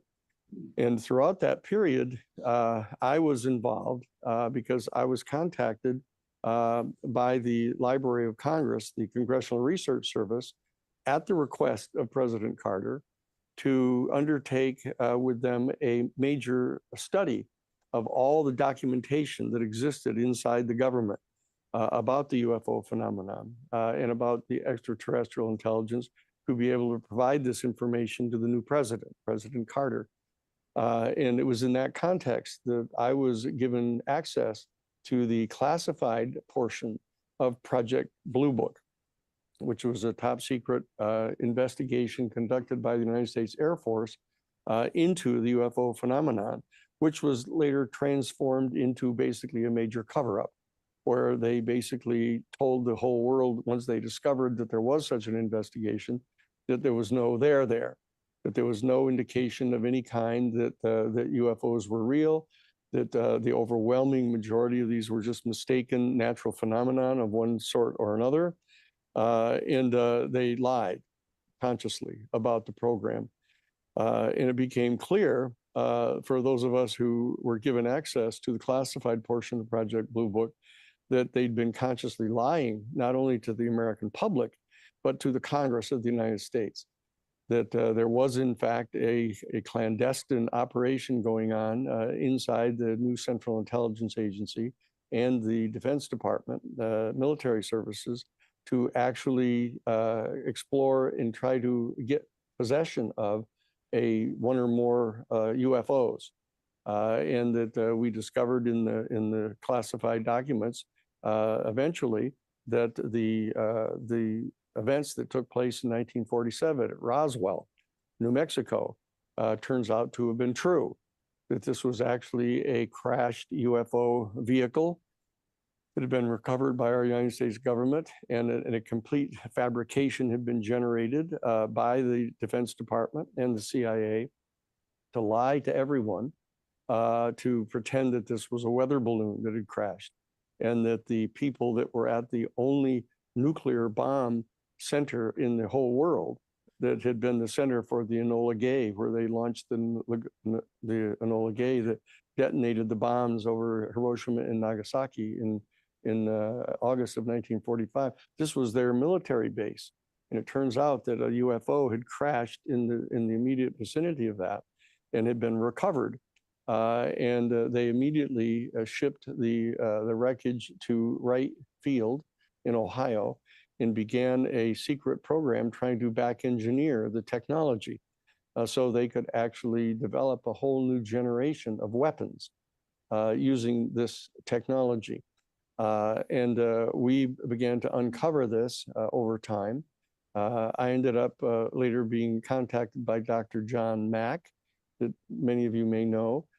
That was John there. That was his set of interviews of the young children in Africa at the school where a UFO landed on their playground, and basically communicated telepathically to the children. There were like 60 children there, and they all got the exact same message from these beings that came out of the craft, about our having to stop polluting our atmosphere with pollutants, and particularly the petroleum, and that it was going to lead to the devastation of our ecological system. So that when John published a book about this and was dragged up in front of a faculty committee at Harvard University, challenging his tenure, basically, for having undertaken such an irresponsible communication to the world about the reality of the UFO phenomenon and the extraterrestrial presence here. He contacted me, and I represented him legally in front of this particular panel. I was given the privilege of being involved in organizing the witnesses for us to present before this faculty committee at Harvard. And therefore, I got to meet virtually all of the major players in the entire UFO field. I got to meet Bud Hopkins. I got to meet Stanton Friedman. I got to meet, Dr. Stephen Greer. I got to meet, Linda Moulton Howe. I got to meet virtually all of the people that were involved in doing investigations.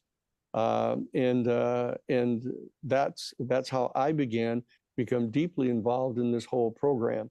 So as we were through the Christic Institute originally, engaging in such litigations as the Iran-Contra case, for example, where we caught the CIA and the Defense Department smuggling weapons to the Contras in complete violation of the Boland Amendment that had been passed by the United States Congress, prohibiting them from doing that.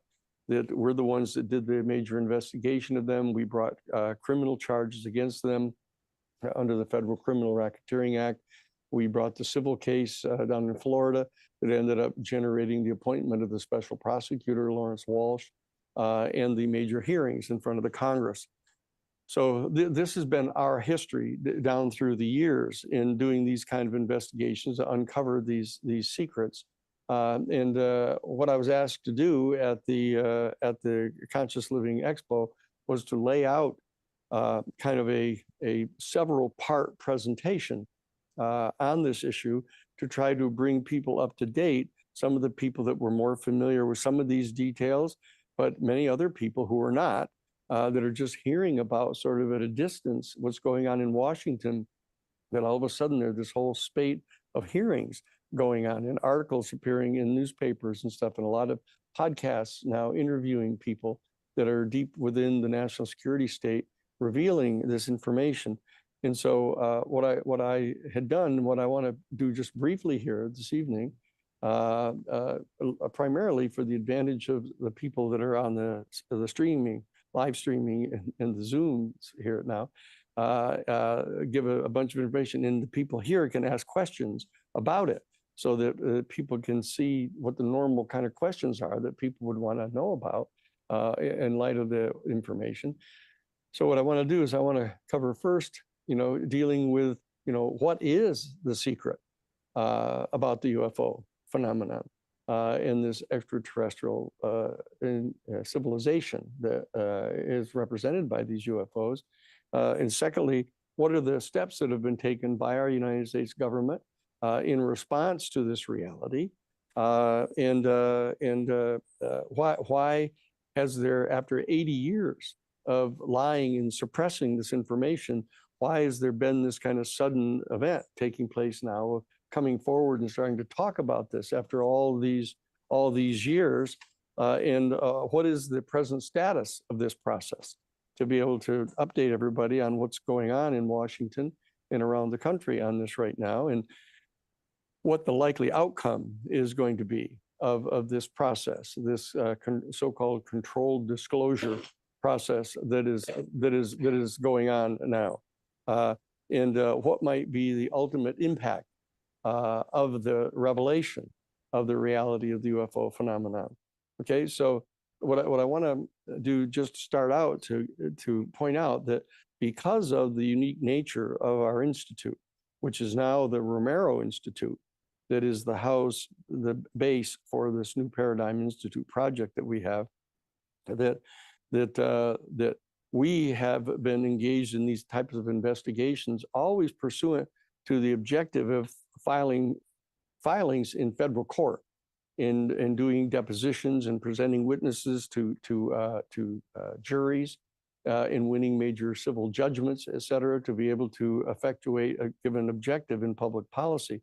So we've always been governed by Rule 11 of the Federal Rules of Civil Procedure, that unlike other people who can kind of speculate fairly casually about, what the reality is, or what's, somebody's mother's uncle told them that they had seen or heard, and then people start to fill in the details with their own worldview of what they would like to have this be.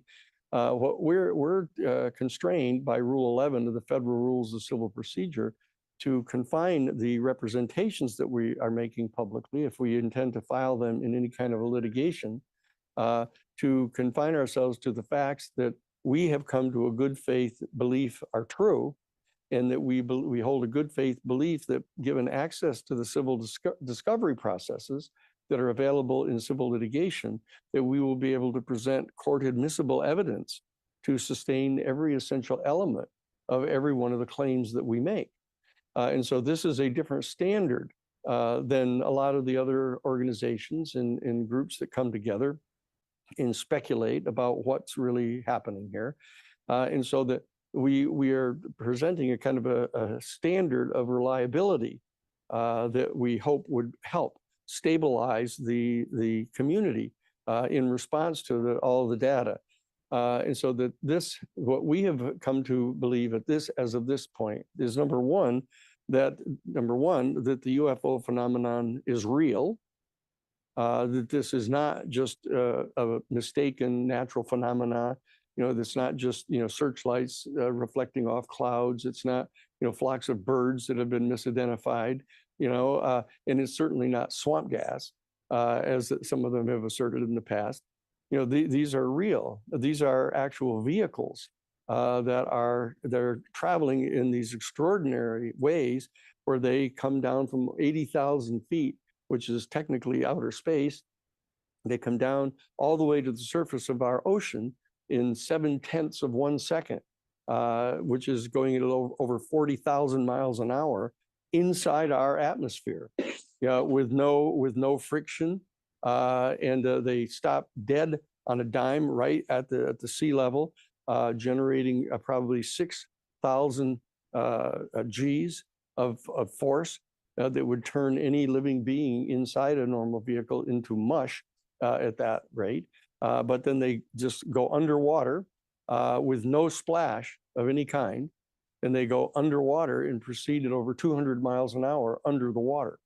And these are being monitored now. There was an entire aircraft carrier battle group deployed down off Baja, where there was a site between Baja and Guadalupe Island, an exact point of longitude and latitude down to the minute and second, where they've registered over 100 of these UFOs coming and going from this particular spot, and that they suspect that there may well be a major base under the ocean, under the Pacific Ocean, because at that particular site, there's an extraordinarily large mountain range under the sea, which has deep valleys, and that in one of these valleys, there may be a major base that the UFOs have operational.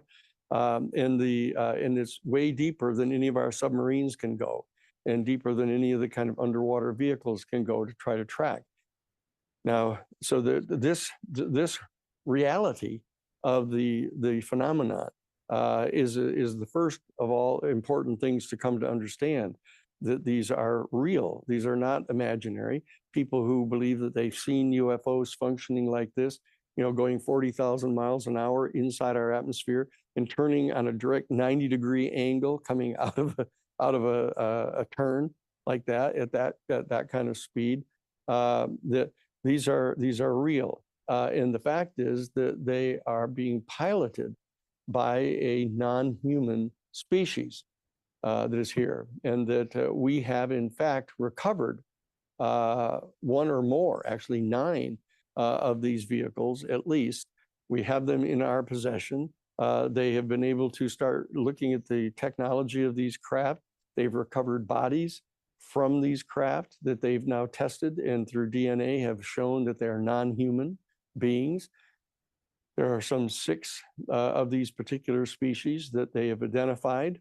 There are the little 3.5 feet tall, large head with large almond eyes and little holes for nose and 3 fingers, the arms that kind of are down a little bit longer than their knees, etc. And then there is a second species, which is almost 6 feet tall, that is just like that. The same kind of large head and large eyes and same appendages, etc. There is, in fact, a reptilian species, a separate species that is, 5.5 to 6 feet tall, humanoid, really quite benign, actually. But of course, reptiles have a particular reputation in our species. People get the kind of willies about reptiles. And so people had been projecting onto these beings kind of a negative press, as it were. But that certain people that we have talked to that have had direct face-to-face encounters with some of these reptilian beings and find them to be extraordinarily benign and very intelligent, extremely smart. And harmless, there's no record of them having done anything bad, the reptilian species. Then there's another species that is like 7 feet tall. They call them the mantis people, and that they're extraordinarily thin and skinny and big and tall and kind of hunched over like this. That people think they look like praying mantises, and they call them the mantis people. And they always seem to be sort of in charge. If people see them in the presence of any of the other species, they seem to be giving direction to the others as to what to do. And then there's this one that is very problematic and quite confusing, that is asserted to be virtually identical to human beings. And this is presumed by many of the reports to be a species that comes from the Pleiades, a particular constellation of 7 stars that you can track from Orion's belt. And you just look off to the right of Orion's belt, and you'll see a constellation of these 7 little stars that are all together. And this is the Pleiades constellation. And a number of people, Billy Myers and others, have asserted that they have had face-to-face encounters with beings that look virtually identical to us. Our institute has taken no position on that because that puts us into an entirely other octave of reality, of trying to determine what the relationship may be between us as a species and this other group that are reported to be Homo sapien, basically. So we haven't taken any position on this, but we have acknowledged that there are extraterrestrial species that are coming and going here to our planet, and that we, our United States intelligence community and our Defense Department, are in possession of the bodies of a number of these beings that have been tested and have been confirmed to be non-human. And very, very troublingly, there is now overwhelming evidence that has convinced us at the Institute even pursuant to Rule 11, that some number of these species, usually the little short ETs and the big tall grays that they refer to, are engaged in a program of abducting individual human beings, sometimes entire families at a given time, and taking them into custody and subjecting them to major physical examinations, and then wiping their minds so that they don't remember these things, except under later either holotropic breathing exercises or various forms of hypnosis, being able to recall these experiences that they've had.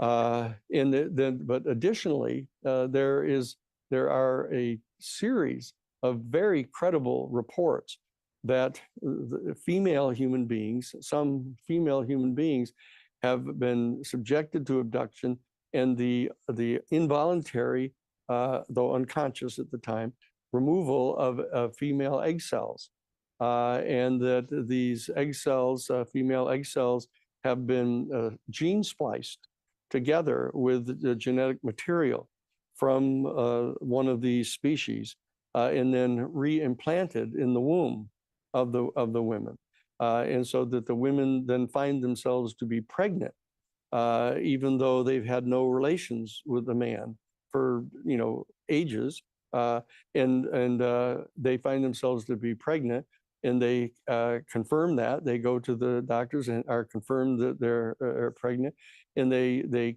carry the fertilized zygote through the entire first trimester, and then they're abducted again. And that they end up, after being abducted again, discovering that they're no longer pregnant. And so that there's a very clear pattern of information and evidence indicating that the fertilized zygote of the young baby is being removed and brought to term ex utero. And so that there is a program of hybridization going on. And so that there are hundreds of reports of this happening. And so that this is a set of factual information that our institute, based on all of our years, 50 years of doing professional investigations, have, to our satisfaction, confirmed to be going on. Okay, so the question arises, and also that one of the other pieces of information is that there are hundreds and hundreds of completely credible reports that the people who are being abducted and subjected to these physical examinations, are having telepathic communication with these extraterrestrial beings. And the extraterrestrial beings are trying to convince the people that we have to take measures as a species to stop the development and distribution and deployment of thermonuclear weapons on our planet, because this could actually terminate our entire species, that we could terminate ourselves. And in addition, we can terminate thousands and thousands of other species on our planet. Indeed, virtually all other living forms on our planet. And we could so contaminate the gene pool of the tiny minority of living things that survive a total thermonuclear exchange, that the genetic material would be so mutated that it would be useless in trying to regenerate a new life form on our planet. And that we have come at the New Paradigm Institute to sort of the operational thesis that what's happening here is that these extraterrestrial species are finding the genetic material on our planet, the various flora and fauna on our planet, to be an extraordinarily valuable resource for our galaxy, because the Earth and a comparatively limited number of other planets are capable of actually gestating life. That out of the hundreds of billions, indeed trillions of planets now that we are aware of now in our galaxy alone, that it's a comparatively rare thing to find a planet that is gestating life. And for that reason, these extraterrestrial species are extraordinarily concerned about the fact that we, in our development as the Homo sapiens species, have come up with this technology of thermonuclear weapons that can potentially terminate the development of life on our planet. And so that this message has been repeated over and over and over again. And when I was contacted by Dr. John Mack, when he was called up in front of this Harvard faculty committee and challenged for publishing a book about these encounters that people had had, that he turns out to be the fellow to whom the United States military was ordering officers who insisted upon filing reports about UFO encounters. The first thing that would happen is they'd be ordered to go get a psychiatric exam, which was a way of deterring any of the officers from filing these official reports. But those who insisted upon pushing through with the process and filing such official complaints, you know, like Arnie Aronson, for example, who was the commander at Maelstrom, the Maelstrom nuclear missile base up in Montana back in 1967. You know, when a UFO came over the Minuteman site and shut down all 10 of the individually wired Minuteman missiles, nuclear tipped missiles, and shut them all off. And Arnie Arnoldson insisted upon filing a report to NORAD about this and was ordered to get a psychiatric exam. And it turns out that they would send these people, some of them, to Harvard Medical School in Boston to have a psychiatric exam. And John Mack was the chairman of the Department of Clinical Psychiatry at Harvard Medical School. And so these people would come to him, and he would put them through the entire battery of tests on their psychological stability. And he said that, you know, after one after another, he found them to be within the normal parameters of psychological normalcy, yet they were all insisting upon these stories about the encounters that they had seen. And so John ended up deciding that, he said, this is either true that it's happening to them, or this is some really strange new psychological ailment that people have. And so he wrote an article that he submitted to the New England Journal of Medicine, the #1 peer-reviewed medical journal in the country. Now, he had written dozens of articles for peer-reviewed articles, and in fact was the winner of the Pulitzer Prize. That he won the Pulitzer Prize for publishing the definitive psychobiography of T.E. Lawrence of Arabia. And so he submitted this to them, and they sent it back to him and saying they weren't going to publish it. And so he said, well, I'll put some more footnotes in it. I'll do some more references. I'll make it much more technical and scientific. And he resubmitted it to them. And within 2 days, the executive secretary for Relman, Dr. Relman, who was the editor-in-chief of the New England Journal of Medicine, his executive secretary came to John's office and brought the envelope back and said that Dr. Relman wanted me to tell you that it's not been opened. We're not only not going to publish it, we're not even going to open it, and we're not going to read it. I mean, that's how things were back in 1994. And so John got upset, and he went to a publisher and got it published. And that's why he was dragged in front of this faculty committee at Harvard.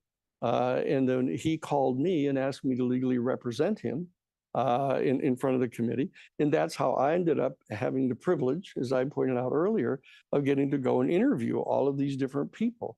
And I became legal counsel for a thing he put together called the Project for Extraordinary Experience Research. And in that context, I got to interview dozens and dozens of people who had extraordinarily credible stories about having gone through this abduction experience and had these direct face-to-face encounters with these beings. And so I was able to, as an attorney, to be able to interview these various people, testing them for veracity, trying to determine whether any of them were credible enough to present to a jury that I would stand up and confirm my belief in their testimony. And so I was able to vet a number of these people to be prepared to present these people to Harvard University. And because of that activity, I was later contacted by Dr. Stephen Greer. And Dr. Greer put together a thing called the Disclosure Project, and he interviewed literally hundreds of people who had claimed to have had this kind of experience. And he brought me on to vet these people, to interview them and to test their veracity and to decide 24 people that we would present to the members of Congress, which we did in May of 2001 at the National Press Club. We actually presented 24 major witnesses, a lot of them from major U.S. government organizations, including a chief investigator for the Federal Aviation Agency, who testified at length about having radar readings of UFOs following major commercial craft around, and then having CIA people show up at his office in the Federal Aviation Agency and order him to turn over the copies of the radar readings so that they wouldn't have any more. But he made a copy of them and made them available to us at the Disclosure Project. So I served as legal counsel for the Disclosure Project with Dr. Stephen Greer for 20 years. Okay, and I was then contacted by Luis Elizondo, who was the director of the top secret program inside the Pentagon, who in 2007 was brought on to be the chief of security for an advanced weapons special access program inside the Pentagon, investigating the UFO technology and its potentials for being developed as a new weapons system for our U.S. military. And he was so taken aback by his discovery of what was really going on, of them engaging in this project of trying to gather together UFOs and back engineer them, that he ended up founding a thing called the Advanced Aerospace Threat Identification Program inside the Pentagon. And he ended up feeling compelled, along with the Deputy Assistant Secretary of Defense for Intelligence, Christopher Mellon, to come forward to the New York Times and provide the famous videos now, the so-called Tic Tac videos that you probably have seen. These are our F-18 Super Hornet gun camera videos of UFOs, right, up close, and you can see them functioning, and brought them to the New York Times. And I was struck by the fact that the New York Times Board of Editors checked these things out and made the decision to publish these things. And so that particular set of events on December 17th of 2017 actually began this kind of latest period of looking into the UFO phenomena. It's kind of ebbed and flowed down over the decades since the events that took place at Roswell, basically in July of 1947. You had a number of sightings in 1954. You had all kinds of rumors going around in 1954 that President Eisenhower had disappeared for like a 12-hour period on a trip into the Midwest, and had actually gone to a military base and had a direct face-to-face encounter with representatives of a UFO. And these other things had happened down through the years, but there had been a successful suppression of any official confirmation of this reality until 2017, on December 17th, when Lou Elizondo, the head of the top secret program, and Chris Mellon, the Assistant Secretary of Defense for Intelligence, came forward and publicly revealed the existence of this secret program. And that's the snowball that's been rolling here now, that you've been hearing more and more about. And David Grush came before the House Oversight Committee in July of 2023 and testified under oath that we were in possession of one or more extraterrestrial, non-human origin spacecraft, and that we were in possession of bodies of the pilots and occupants of these craft that had been demonstrated and proven to be non-human. And he testified in under oath in front of Congress.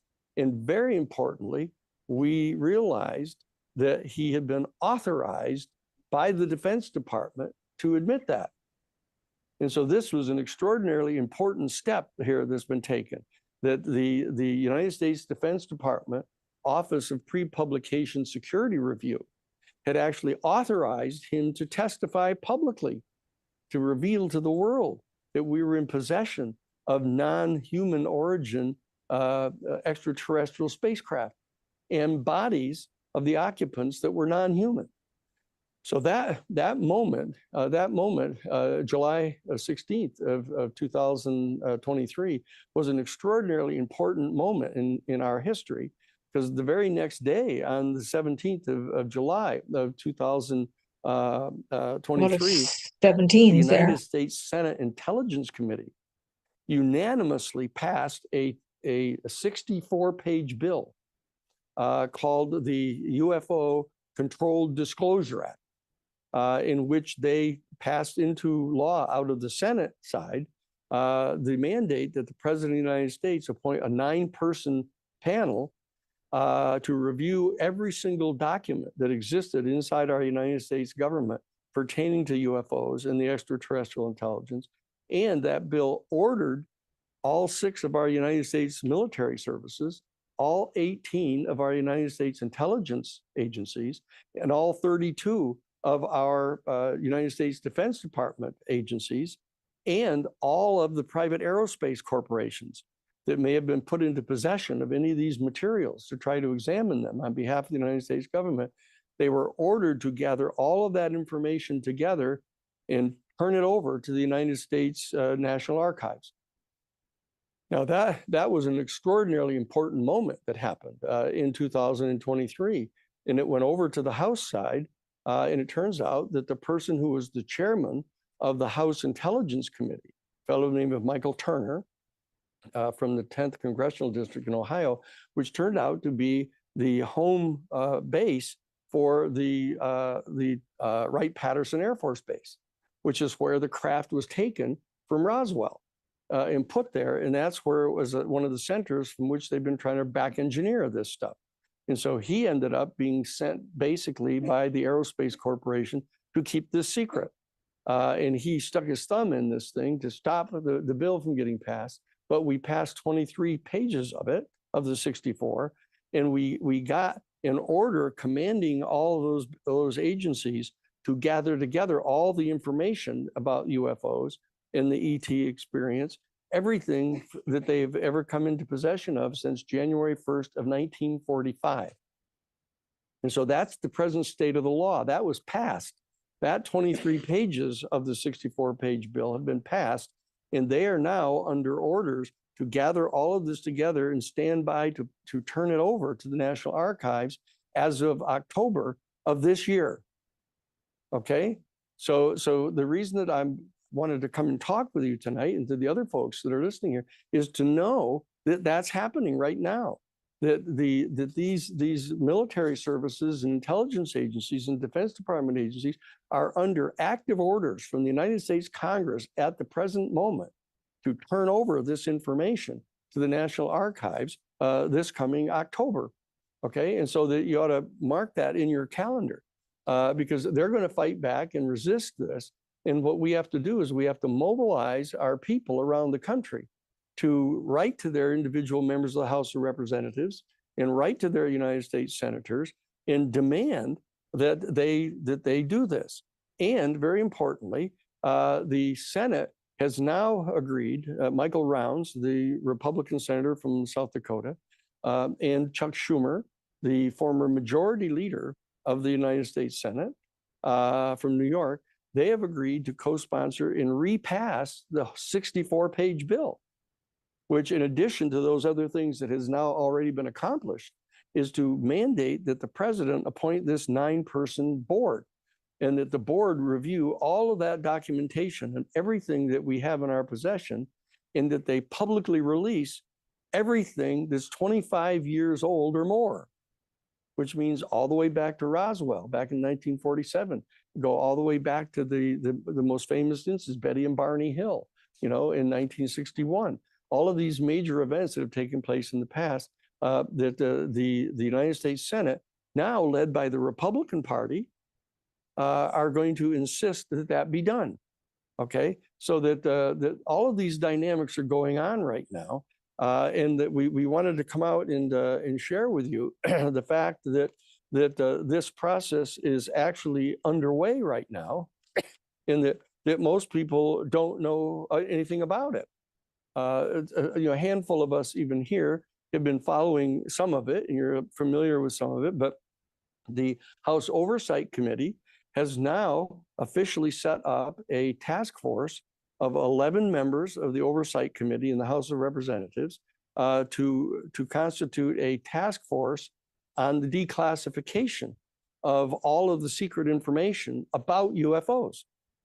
Okay, and that task force is headed up by Congressman or Congresswoman Luna from Florida, and they're in the process of preparing to have a public hearing in the near future all about this.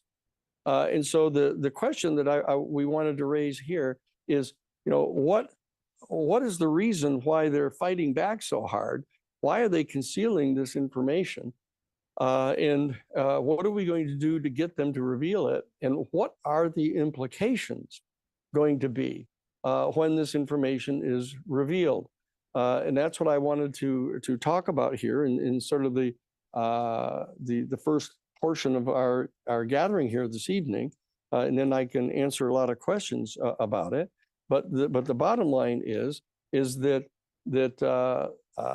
what I want to do here is I want to talk about what the implications are going to be, because if in fact this information that I've just outlined in general about the reality that we at the New Paradigm Institute are willing to confirm, and that we're going to be sharing the information with people all around the country in all 435 congressional districts.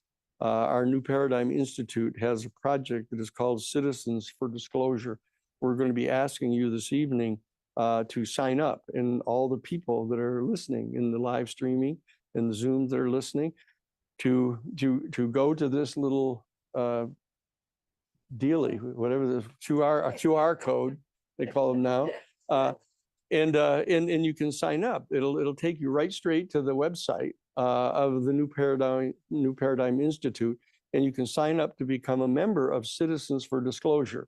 And it will put you in touch with the other people that are in your congressional district who have signed up to be Citizens for Disclosure. There'll be people that are kind of the coordinators for each congressional district to help get everybody to communicate with each other.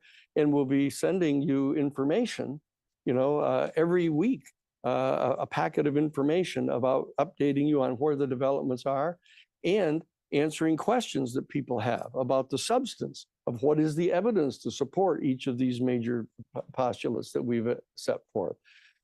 Okay, so this will prepare you to engage with your other fellow members in your congressional district. And also we will assist you in preparing letters to send to your individual congressperson or senators, and it'll be crafted for your own particular district, because there are people here more than just up here in Marin County, or even in California. There'll be people all across the country that'll be listening to this tonight. And we want them, for example, the new head of the Intelligence Committee in the House of Representatives, Dan Crenshaw, is from the 2nd District in Texas, the 2nd Congressional District, just outside of the northern suburb. Hey, everybody. I'm going to come on in because that's kind of the conclusion of this part. And Alan Steinfeld is here, along with her talks. So we're going to go to them in a moment. But I do want to encourage everybody to go to the newparadigminstitute.org, newparadigminstitute.org, and donate. I'd really appreciate if you can do that. And also definitely join what he was just talking about, the Citizens for Disclosure movement. We can get all the information. Definitely get on their mailing list. Danny sends out a newsletter about every 1 or 2 times a week. And they're always filled with like the latest breakthroughs, the latest information. But the other place to always get the latest information is Mr. Making Contact himself. There he is, Alan Steinfeld with JJ and Desiree Hertog. Live from Contact in the Desert here in where are we? And outside of Palm Springs, basically. Indian Hills. Indian Wells. Yes, Indian Wells, and it's going to be an amazing weekend. I'll try to report into you, Scott, and line some people up. We are ready to add remote viewing and making contact to this whole weekend. I would say fanfare. How's that? But getting back, I just want to comment on what Danny said. Yes, there's progress being made in Congress. More of the congressional leaders saying, "What? Wait, something's really going on," and Luna is on top of it. But it's really a citizens movement. That's why I love this gathering here in the desert every year for the last, I guess, 11 years. This is where the community comes together. This is where we network. This is where we build a citizen movement, where I think Garrison is really focused on. What do you have to say? This is a People's Congress.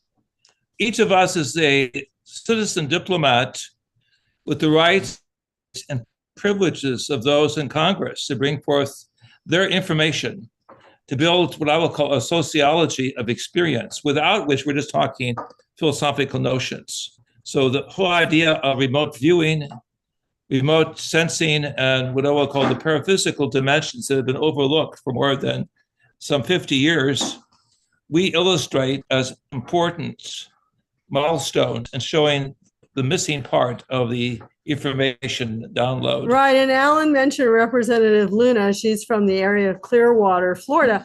And if you listen to her November 13, 2024, House of Representatives hearing her questions, Alan was right there, but she asked questions like, where's the hot spots of UFOs taking place off of the US? And then she also asked, are they multidimensional? Yeah. Is there something regarding like connecting the mind? But the most important thing that she mentioned is this, the spiritual experience of anything to do with the entities that seem to disappear or become invisible in the conversation. So there's obviously an understanding of meta language. We will call this higher levels of consciousness / spiritual insight that need to be shared, which I think can open a middle ground of conversation.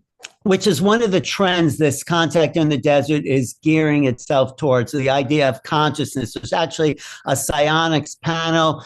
Diana Hennessy Powell is here, the woman behind the telepathy tapes, the genius behind the telepathy tapes. And I'm going to be lecturing on the quantum mind and non-human intelligence. So there's this gearing up towards this expansion of what we call consciousness. And of course, I just want to tell you my favorite line by John Mack. He says, UFOs are like an outreach program from the universe for the consciously impaired. And that's us here on this planet. We need to wake up to the multiplicity of what consciousness is so we could be on an even playing field with these beings. They are advancing their consciousness, but they're not greater than us. They've just had more access to it. They haven't been shut down in the ability to think great thoughts. So we are at a threshold of a consciousness awakening where we'll meet the others. Yes, and to Scott and all of who are attending the conference, we will show documentation that we are multidimensional beings. We are waking up in a vast and awesome universe with tremendous abilities and privileges that sharing information with positive thinking will build this greater sociology that we need as citizens of the future. Right. And what's also exciting, we're going to be doing a workshop with Alan on remote viewing because we've written books and he's written books. And, you wonder where remote viewing really comes in on this type of topic. But then you enter Lou Elizondo, who studied remote viewing and realized that this is the energy and the technology and the communication of extraterrestrials as well. Well, I'll tell you where it really comes in. Consciousness is not local, so it's not specific to humans. What we have access to is the infinite field. So basically, we are aliens here or beyond aliens. We're all working in the same medium of awareness, consciousness, the observer, the quantum mind, whatever you want to call it. We are equal to these beings. We are part of this great cosmos that gave birth to this consciousness that we all possess, no matter where you are. In fact, I always argue with Alan because Mullen Howe is now coming up with the idea that they recognize that we have a higher soul, in some cases higher than some of these alien intelligences. And you may remember an old friend of ours, Virgil Armstrong, we called him Posty. He wrote a book, They Need Us, We Don't Need Them. Well, of course, we don't necessarily agree with that wholeheartedly, because many of these aliens are trying to help us to put away our weapons of war, to get rid of the nuclear, ... But there's others that actually are jealous of us because we have a higher consciousness, an ability to go beyond the local realms. And that's what we're going to be introducing here actually as well at the conference. So remote viewing has to do with this consciousness, but there's an interesting interface Desiree just mentioned between the soul, consciousness, humans, non-humans. We are at a point in history, and I think that's where all the news, everything Danny's doing, Jim Garrison, is we are about to have a huge soul growth. As we expand into the greater realities, we expand our capacity to feel, to know, to love, to be a part of a greater cosmos. So this is the quantum change that comes with the quantum mind.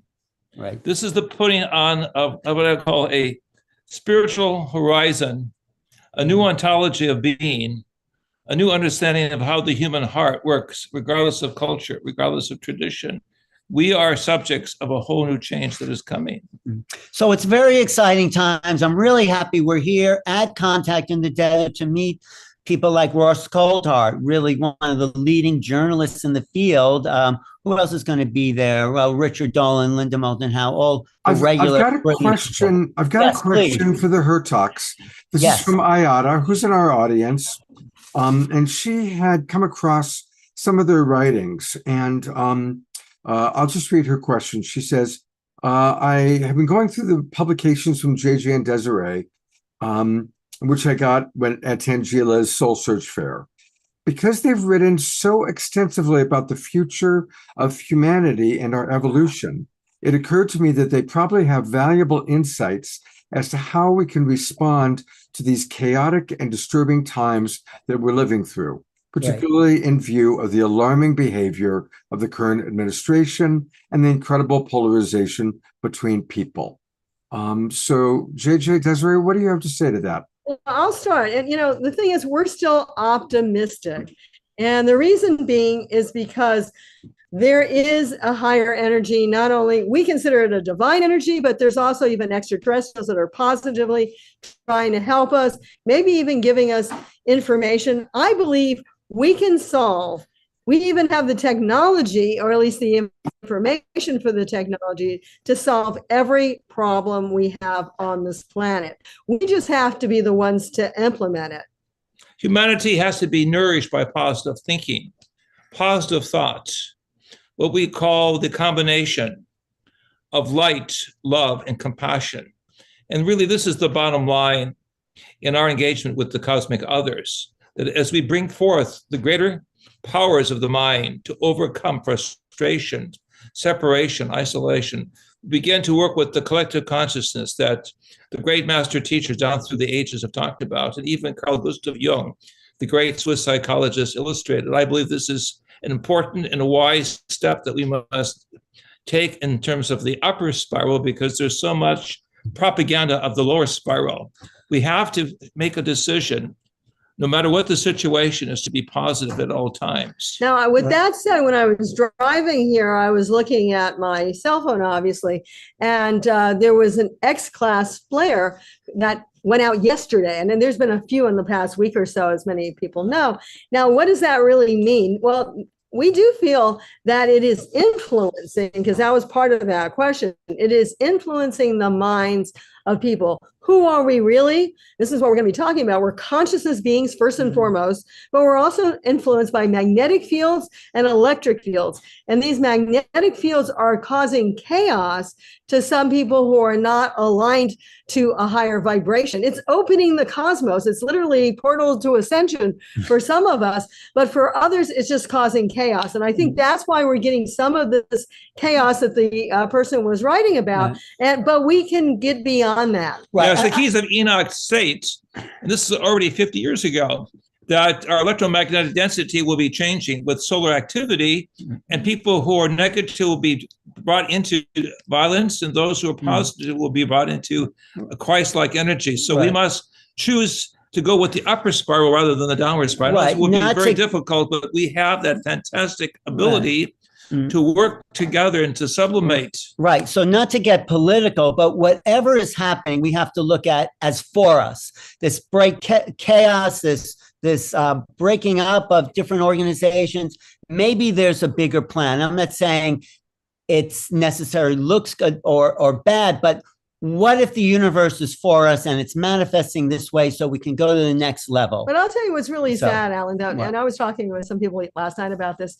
You know, we don't learn to work together in harmony. Of course, we're doing pretty good, but unless there's a chaotic crisis, and this is something Barbara Marx Hubbard used to talk about, it takes crisis to breed unity. That should not happen. We should not be those people. We should be those people that have now the love, and that's big for Scott, I understand, and the harmony and understanding of each other. That's what we have to try to achieve, not the chaos that people are living in. I think we're going through a difficult passage, and when we get through it, it opens up into a whole new reality. But why can't we do that before we get to crisis? Well, there's a lot of there's a lot of things that need to be ironed out, a lot of distortions in the field. So it's all coming up to see what those distortions are so we can come into a higher level of complexity. This is complexity theory. We're going to a new level of to say it poetically, is to define the divine spark within ourselves and then multiply it. Right. Share it. Something new is happening to humanity. And it's not going to happen from the old way of looking at things. We have to be ready for the unimaginable in a good way, in a very positive. The ETs coming to the planet at this point will be a huge shock for most of the world. And we have to be ready for that. We have to be prepared for the unknown. My teachings have said, make known the unknown. And this is the way to do it, to meet the other. This is the way of the higher synthesis. The old paradigms are collapsing, but at the same time, we're being shown the greater roadmap. Right, but we don't know what the imaginable is, Susan. It's people fear the unimaginable because they're just projecting what they know onto the unknown. We have to be ready for a next level of awakening. But I like what DR said, and I agree with this. We are here to help others. Absolutely. And once we start doing that, it doesn't matter, as long as we're in service and trying to seek to help others, that evolves who we are, and that brings us to higher levels of Another way of saying that we're slaves to no one but servants of all. Like Every day is a day of liberation. Every day is a day of creation and co-creation. So we're optimists, Scott. We're optimists. We're all absolutely. My mentor was Marshall Rosenberg, and he had a beautiful line. He said, "The greatest joy in life is to be of service to others. The greatest tragedy in life is when people don't know that." Yeah, exactly. And we are seeing a bifurcation. We're seeing those of us that are optimistic, that have done our work over the years and are following our dharma and moving forward into a new paradigm, and those that are still in the chaos of collapse. They're still in that thing. Another one of my favorite sayings of Marshall Rosenberg, he says, never, because I interviewed him for 3 hours one day, and he said, never complain, always ask, how can life be more wonderful? So this is where we're at in this great unification of many realities. It's a shift of consciousness away from fear into love and seeking how to help, and why we're here. That's why we're here. Our mission is to help humanity and share together and be in harmony. And that's what your mission is too, Scott. And every day is when it goes to divine harmony. What's that, Scott? What were we saying? And I was going to say, really, so many of the people that are watching, our friends that are in the Zoom room, our friends that are watching the recordings. And thank you so much. And we're going to look forward to, let's get a report from you, on everything that happens at Contact in the Desert. Yes, maybe Saturday, if you're around, we could jump on. We've got Soul Search. Saturday night is a Soul Search show. So if you guys want to come on kind of towards the end of that show, that would be awesome. We're going to have Kalina and Cornflower is going to be with us on Saturday night playing music. I'll bring some people in from the lobby if I can, and that would be really fun to get some of our contactee stars here. Let's do it. And since we're talking about here is what's going to be happening on Saturday night, May 31st, it's our monthly collaboration with Tangela and Soul Search. Kalina, who we love, is going to be with us. Cornflower is going to be filling in for Omashar, who's going to be in England.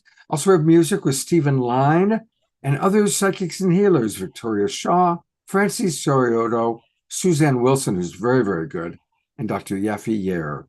So do join us on Saturday night, and then we'll have Alan Steinfeld for the after show. Right. Kind of letting us know everything that's happened at Contact in the Desert.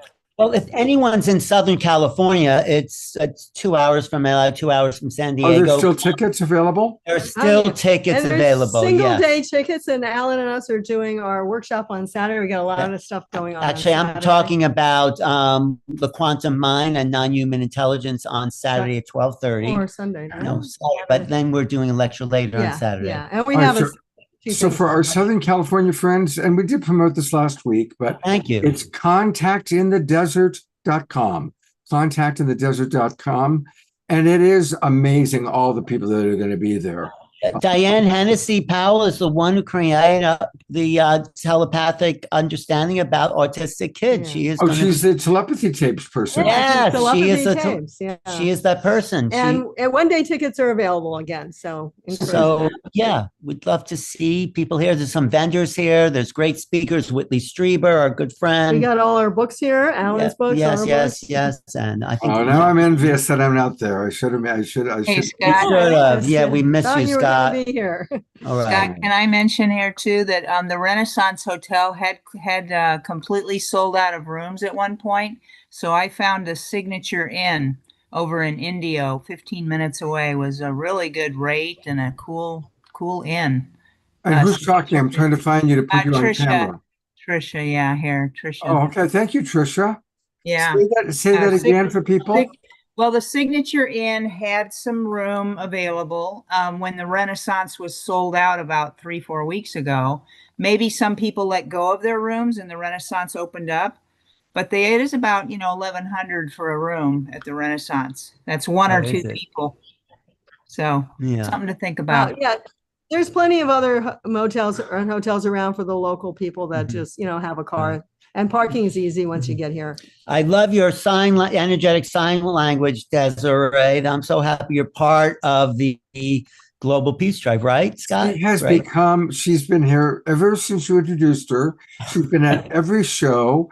And she works with Omashar, she works with select speakers. We love Desiree. So everybody thank Alan Steinfeld for bringing Desiree into our world. Desiree's going to be at Contact, and she's going to be there. Okay. She's going to be I'll see you this weekend. doing private readings if you want. Yes, so that's another bonus. Thanks, Desiree. I'll look you up. This is another Desiree here. And I'm bringing Omashar on because while you're here, I want us all to. This is our last live Omashar song for about 3 weeks because he's going to England to be with his mom, who's getting ready to enter the heavenly realm. And so let's all just send lots and lots of love to our beloved Omashar and his mom. Safe travels, easy flights, luggage gets everywhere it needs to be. And that our beloved Omashar is back with us. I think June 19th is the date he'll be back. Yes, I'm looking forward to my yearly fish and chips. So, and it's great that you jumped on, Desiree and JJ and Alan. When you come on, there's just this presence that you bring with you, and it lifts everything into an even higher place. So thank you. Thank you. Well, let's see your mother do the same. Yeah, right. I love that, Desiree. And Omashar is going to give us a closing song, and then we've got a couple of final announcements. Okay. Stick around if you want to enjoy Omashar's song, and love you guys. All right. We'll see you Saturday night. Definitely. Okay. Thanks, Scott. Sure enough. Thank you.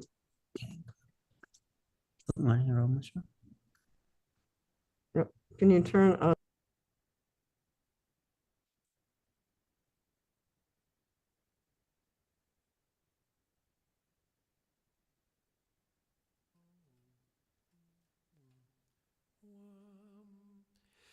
Hello.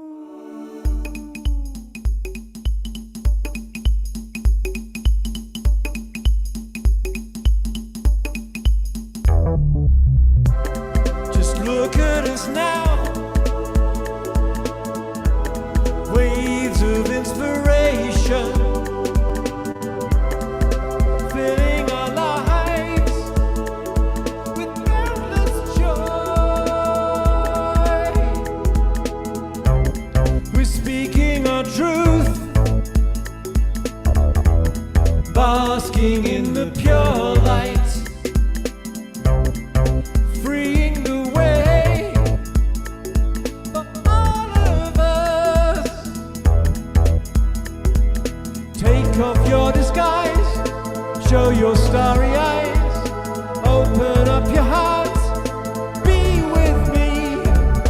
Truly we're divine, let your spirit shine. I am one within you and I love you so. I love you so.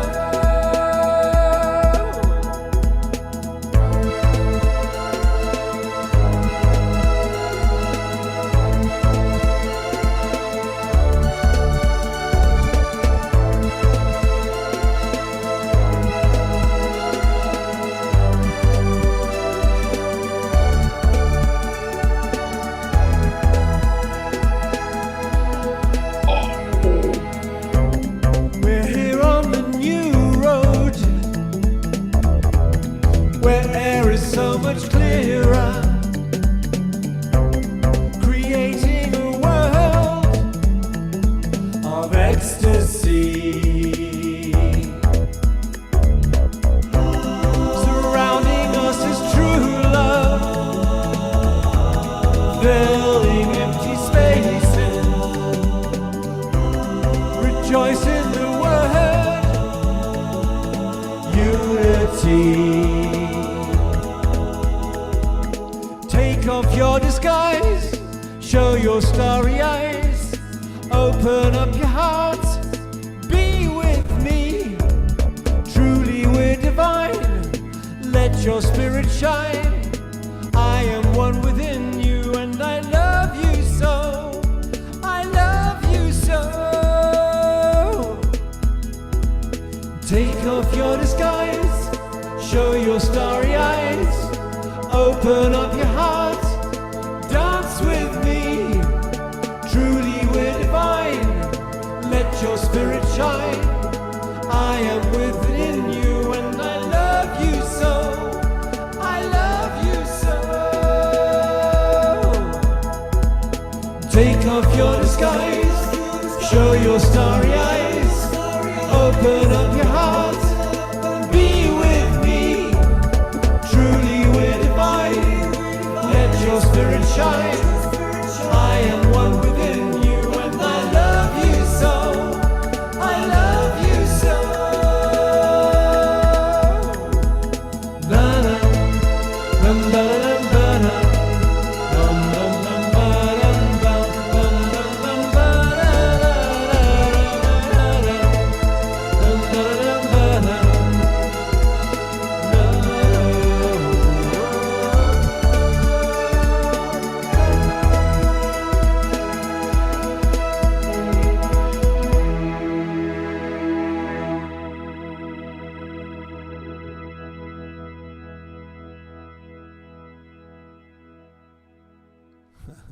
Lots of twinkles for our beloved Omashar and the Global Peace Tribe dancing team.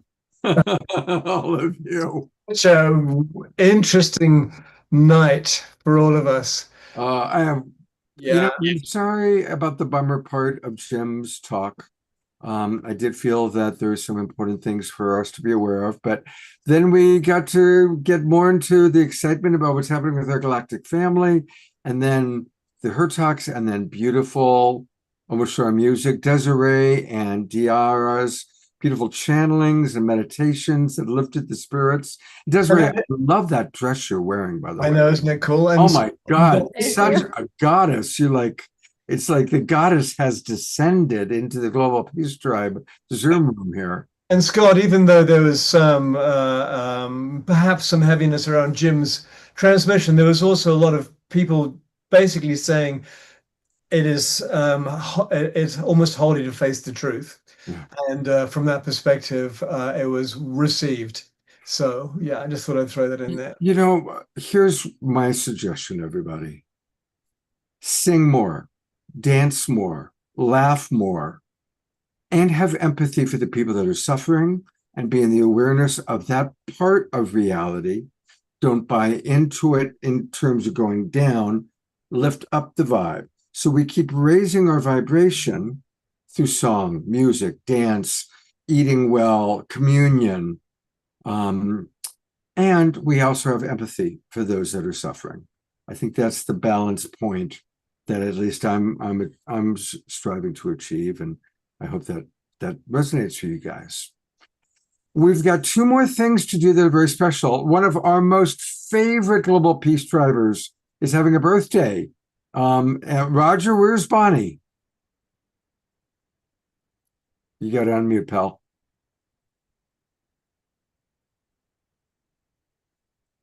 Not only do we have no Bonnie, There but we go. yeah. She is, well, let's just say she's not able to make it. Oh, okay. I hope she's okay. Yes. She is okay. She just has some cleanup to do in the bathroom. That's all I got to say. All right. Well, let her know that we wanted to wish her happy birthday, and if yeah, so wish her happy birthday. We'll try again on online Saturday here night. and through the ethers, and send good vibes. And something went through her stomach. That's all I got to say. All right. All right. Well, it's a birthday cleanse. She's having a birthday cleanse. That's right. Okay. And we also have the reawakened one.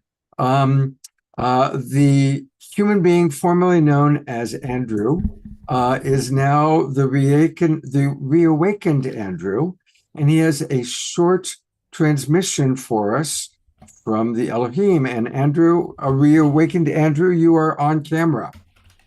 Thank you very much. Can you tell me exactly how long I have so I can time myself? Can you keep it to 3 minutes? Okay, let me time myself, everyone, so the transmission will be exactly 3 minutes. Hold on.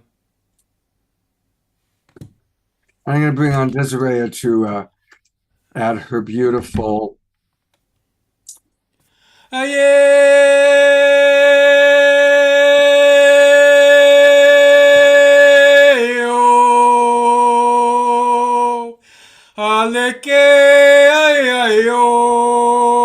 We are one. Everyone, I welcome you to Reawakened Andrew, also will be known as Ra in short. I have become self-realized with my full true purpose on earth. I was 10% in my body as long as anybody who has ever known me since forever, since you've met me and been on this path with me. I have not been more than 10% in my body. That's why I haven't been fully self-expressed, only partially self-expressed. And that's why you've seen me as been not very present and distracted and everything. I'm 50% in my body. And if anybody's seen the movie Lucy, it's kind of like that. I'm like wondering, I just had 3 blue pills. More in that in the future. I can't tell you about that right now. It's a secret. But what I'm telling you is I just came out of the Matrix, like the movie in the Matrix exactly. I came out of the machines. My reality is on the 5th dimensional level right now. And I have huge more messages to give you. But I only have 3 minutes. It's been an hour, a minute and 30 seconds. So I have a minute and 30 seconds left. I'm going to be doing the transmission tapes now. The transmission tapes are high frequency at the same level and same high unified field frequency as the telepathy tapes. I am a neurodivergent. I've been a neurodivergent all my life. I've been hiding. I've been holding secrets. I've been withdrawn, closed, blocked, sabotaged, judged, criticized, ridiculed for who I am. People have thought I was gay all my life. I have the most feminine energy ever on the planet, holding the most frequency of feminine energy, holding the flame of the divine feminine in the straight male human vessel. It's only a human vessel for a temporary time, as we all know. We are all one. I have 40 seconds left. Okay, great. I just wanted to let all of you know that I want to connect with all 29 of you. Please email me at reawakened@gmail.com if you do not know me and do not have my contact. And when you spell reawakened, everybody, it ends in NND, not NED. Okay, so it's reawakened@gmail.com. I also tell you to go to planetheart.org. That's my organization since 2007. I have 10 seconds left. I love all of you. I see your soul. I feel your heart. I know your truth. We are one. I have 3 seconds. Aho. Thank you. Namaste.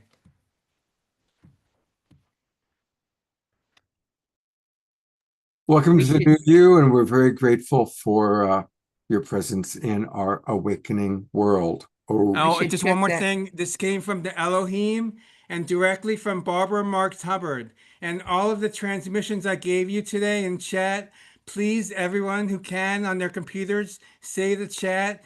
If you cannot say the chat and you're on your mobile phone, please contact Scott Takamis, who saves chats all the time, or me, and I will send them to you. Please, thank you very much. Aho. All right. We need to make sure we have the right website there for him. How you spelled that? REAWAKENND,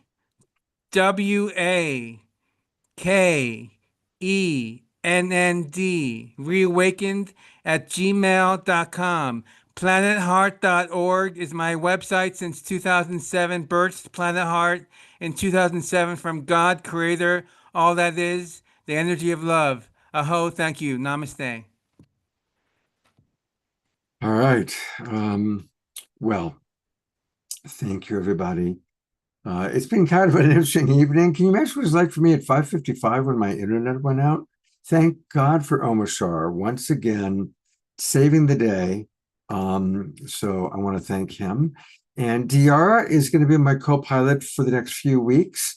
So Diara, you never know when you might have to run a show by yourself. So, things happen. And Desiree, thank you so much. Have a great time at Contact in the Desert. And we'll look forward to seeing all of you, hopefully on Saturday night. And safe travels, beloved Omashar. And we're still going to play some of your videos. We can't go 3 weeks without you. So I do have some of your videos. You have quite a few, and I have a couple of hours tomorrow morning. I'm thinking of recording a one song for a surprise guest appearance one of the days. That would be awesome. That'd be great. We could use that. Thank you. All right. Good night, everybody.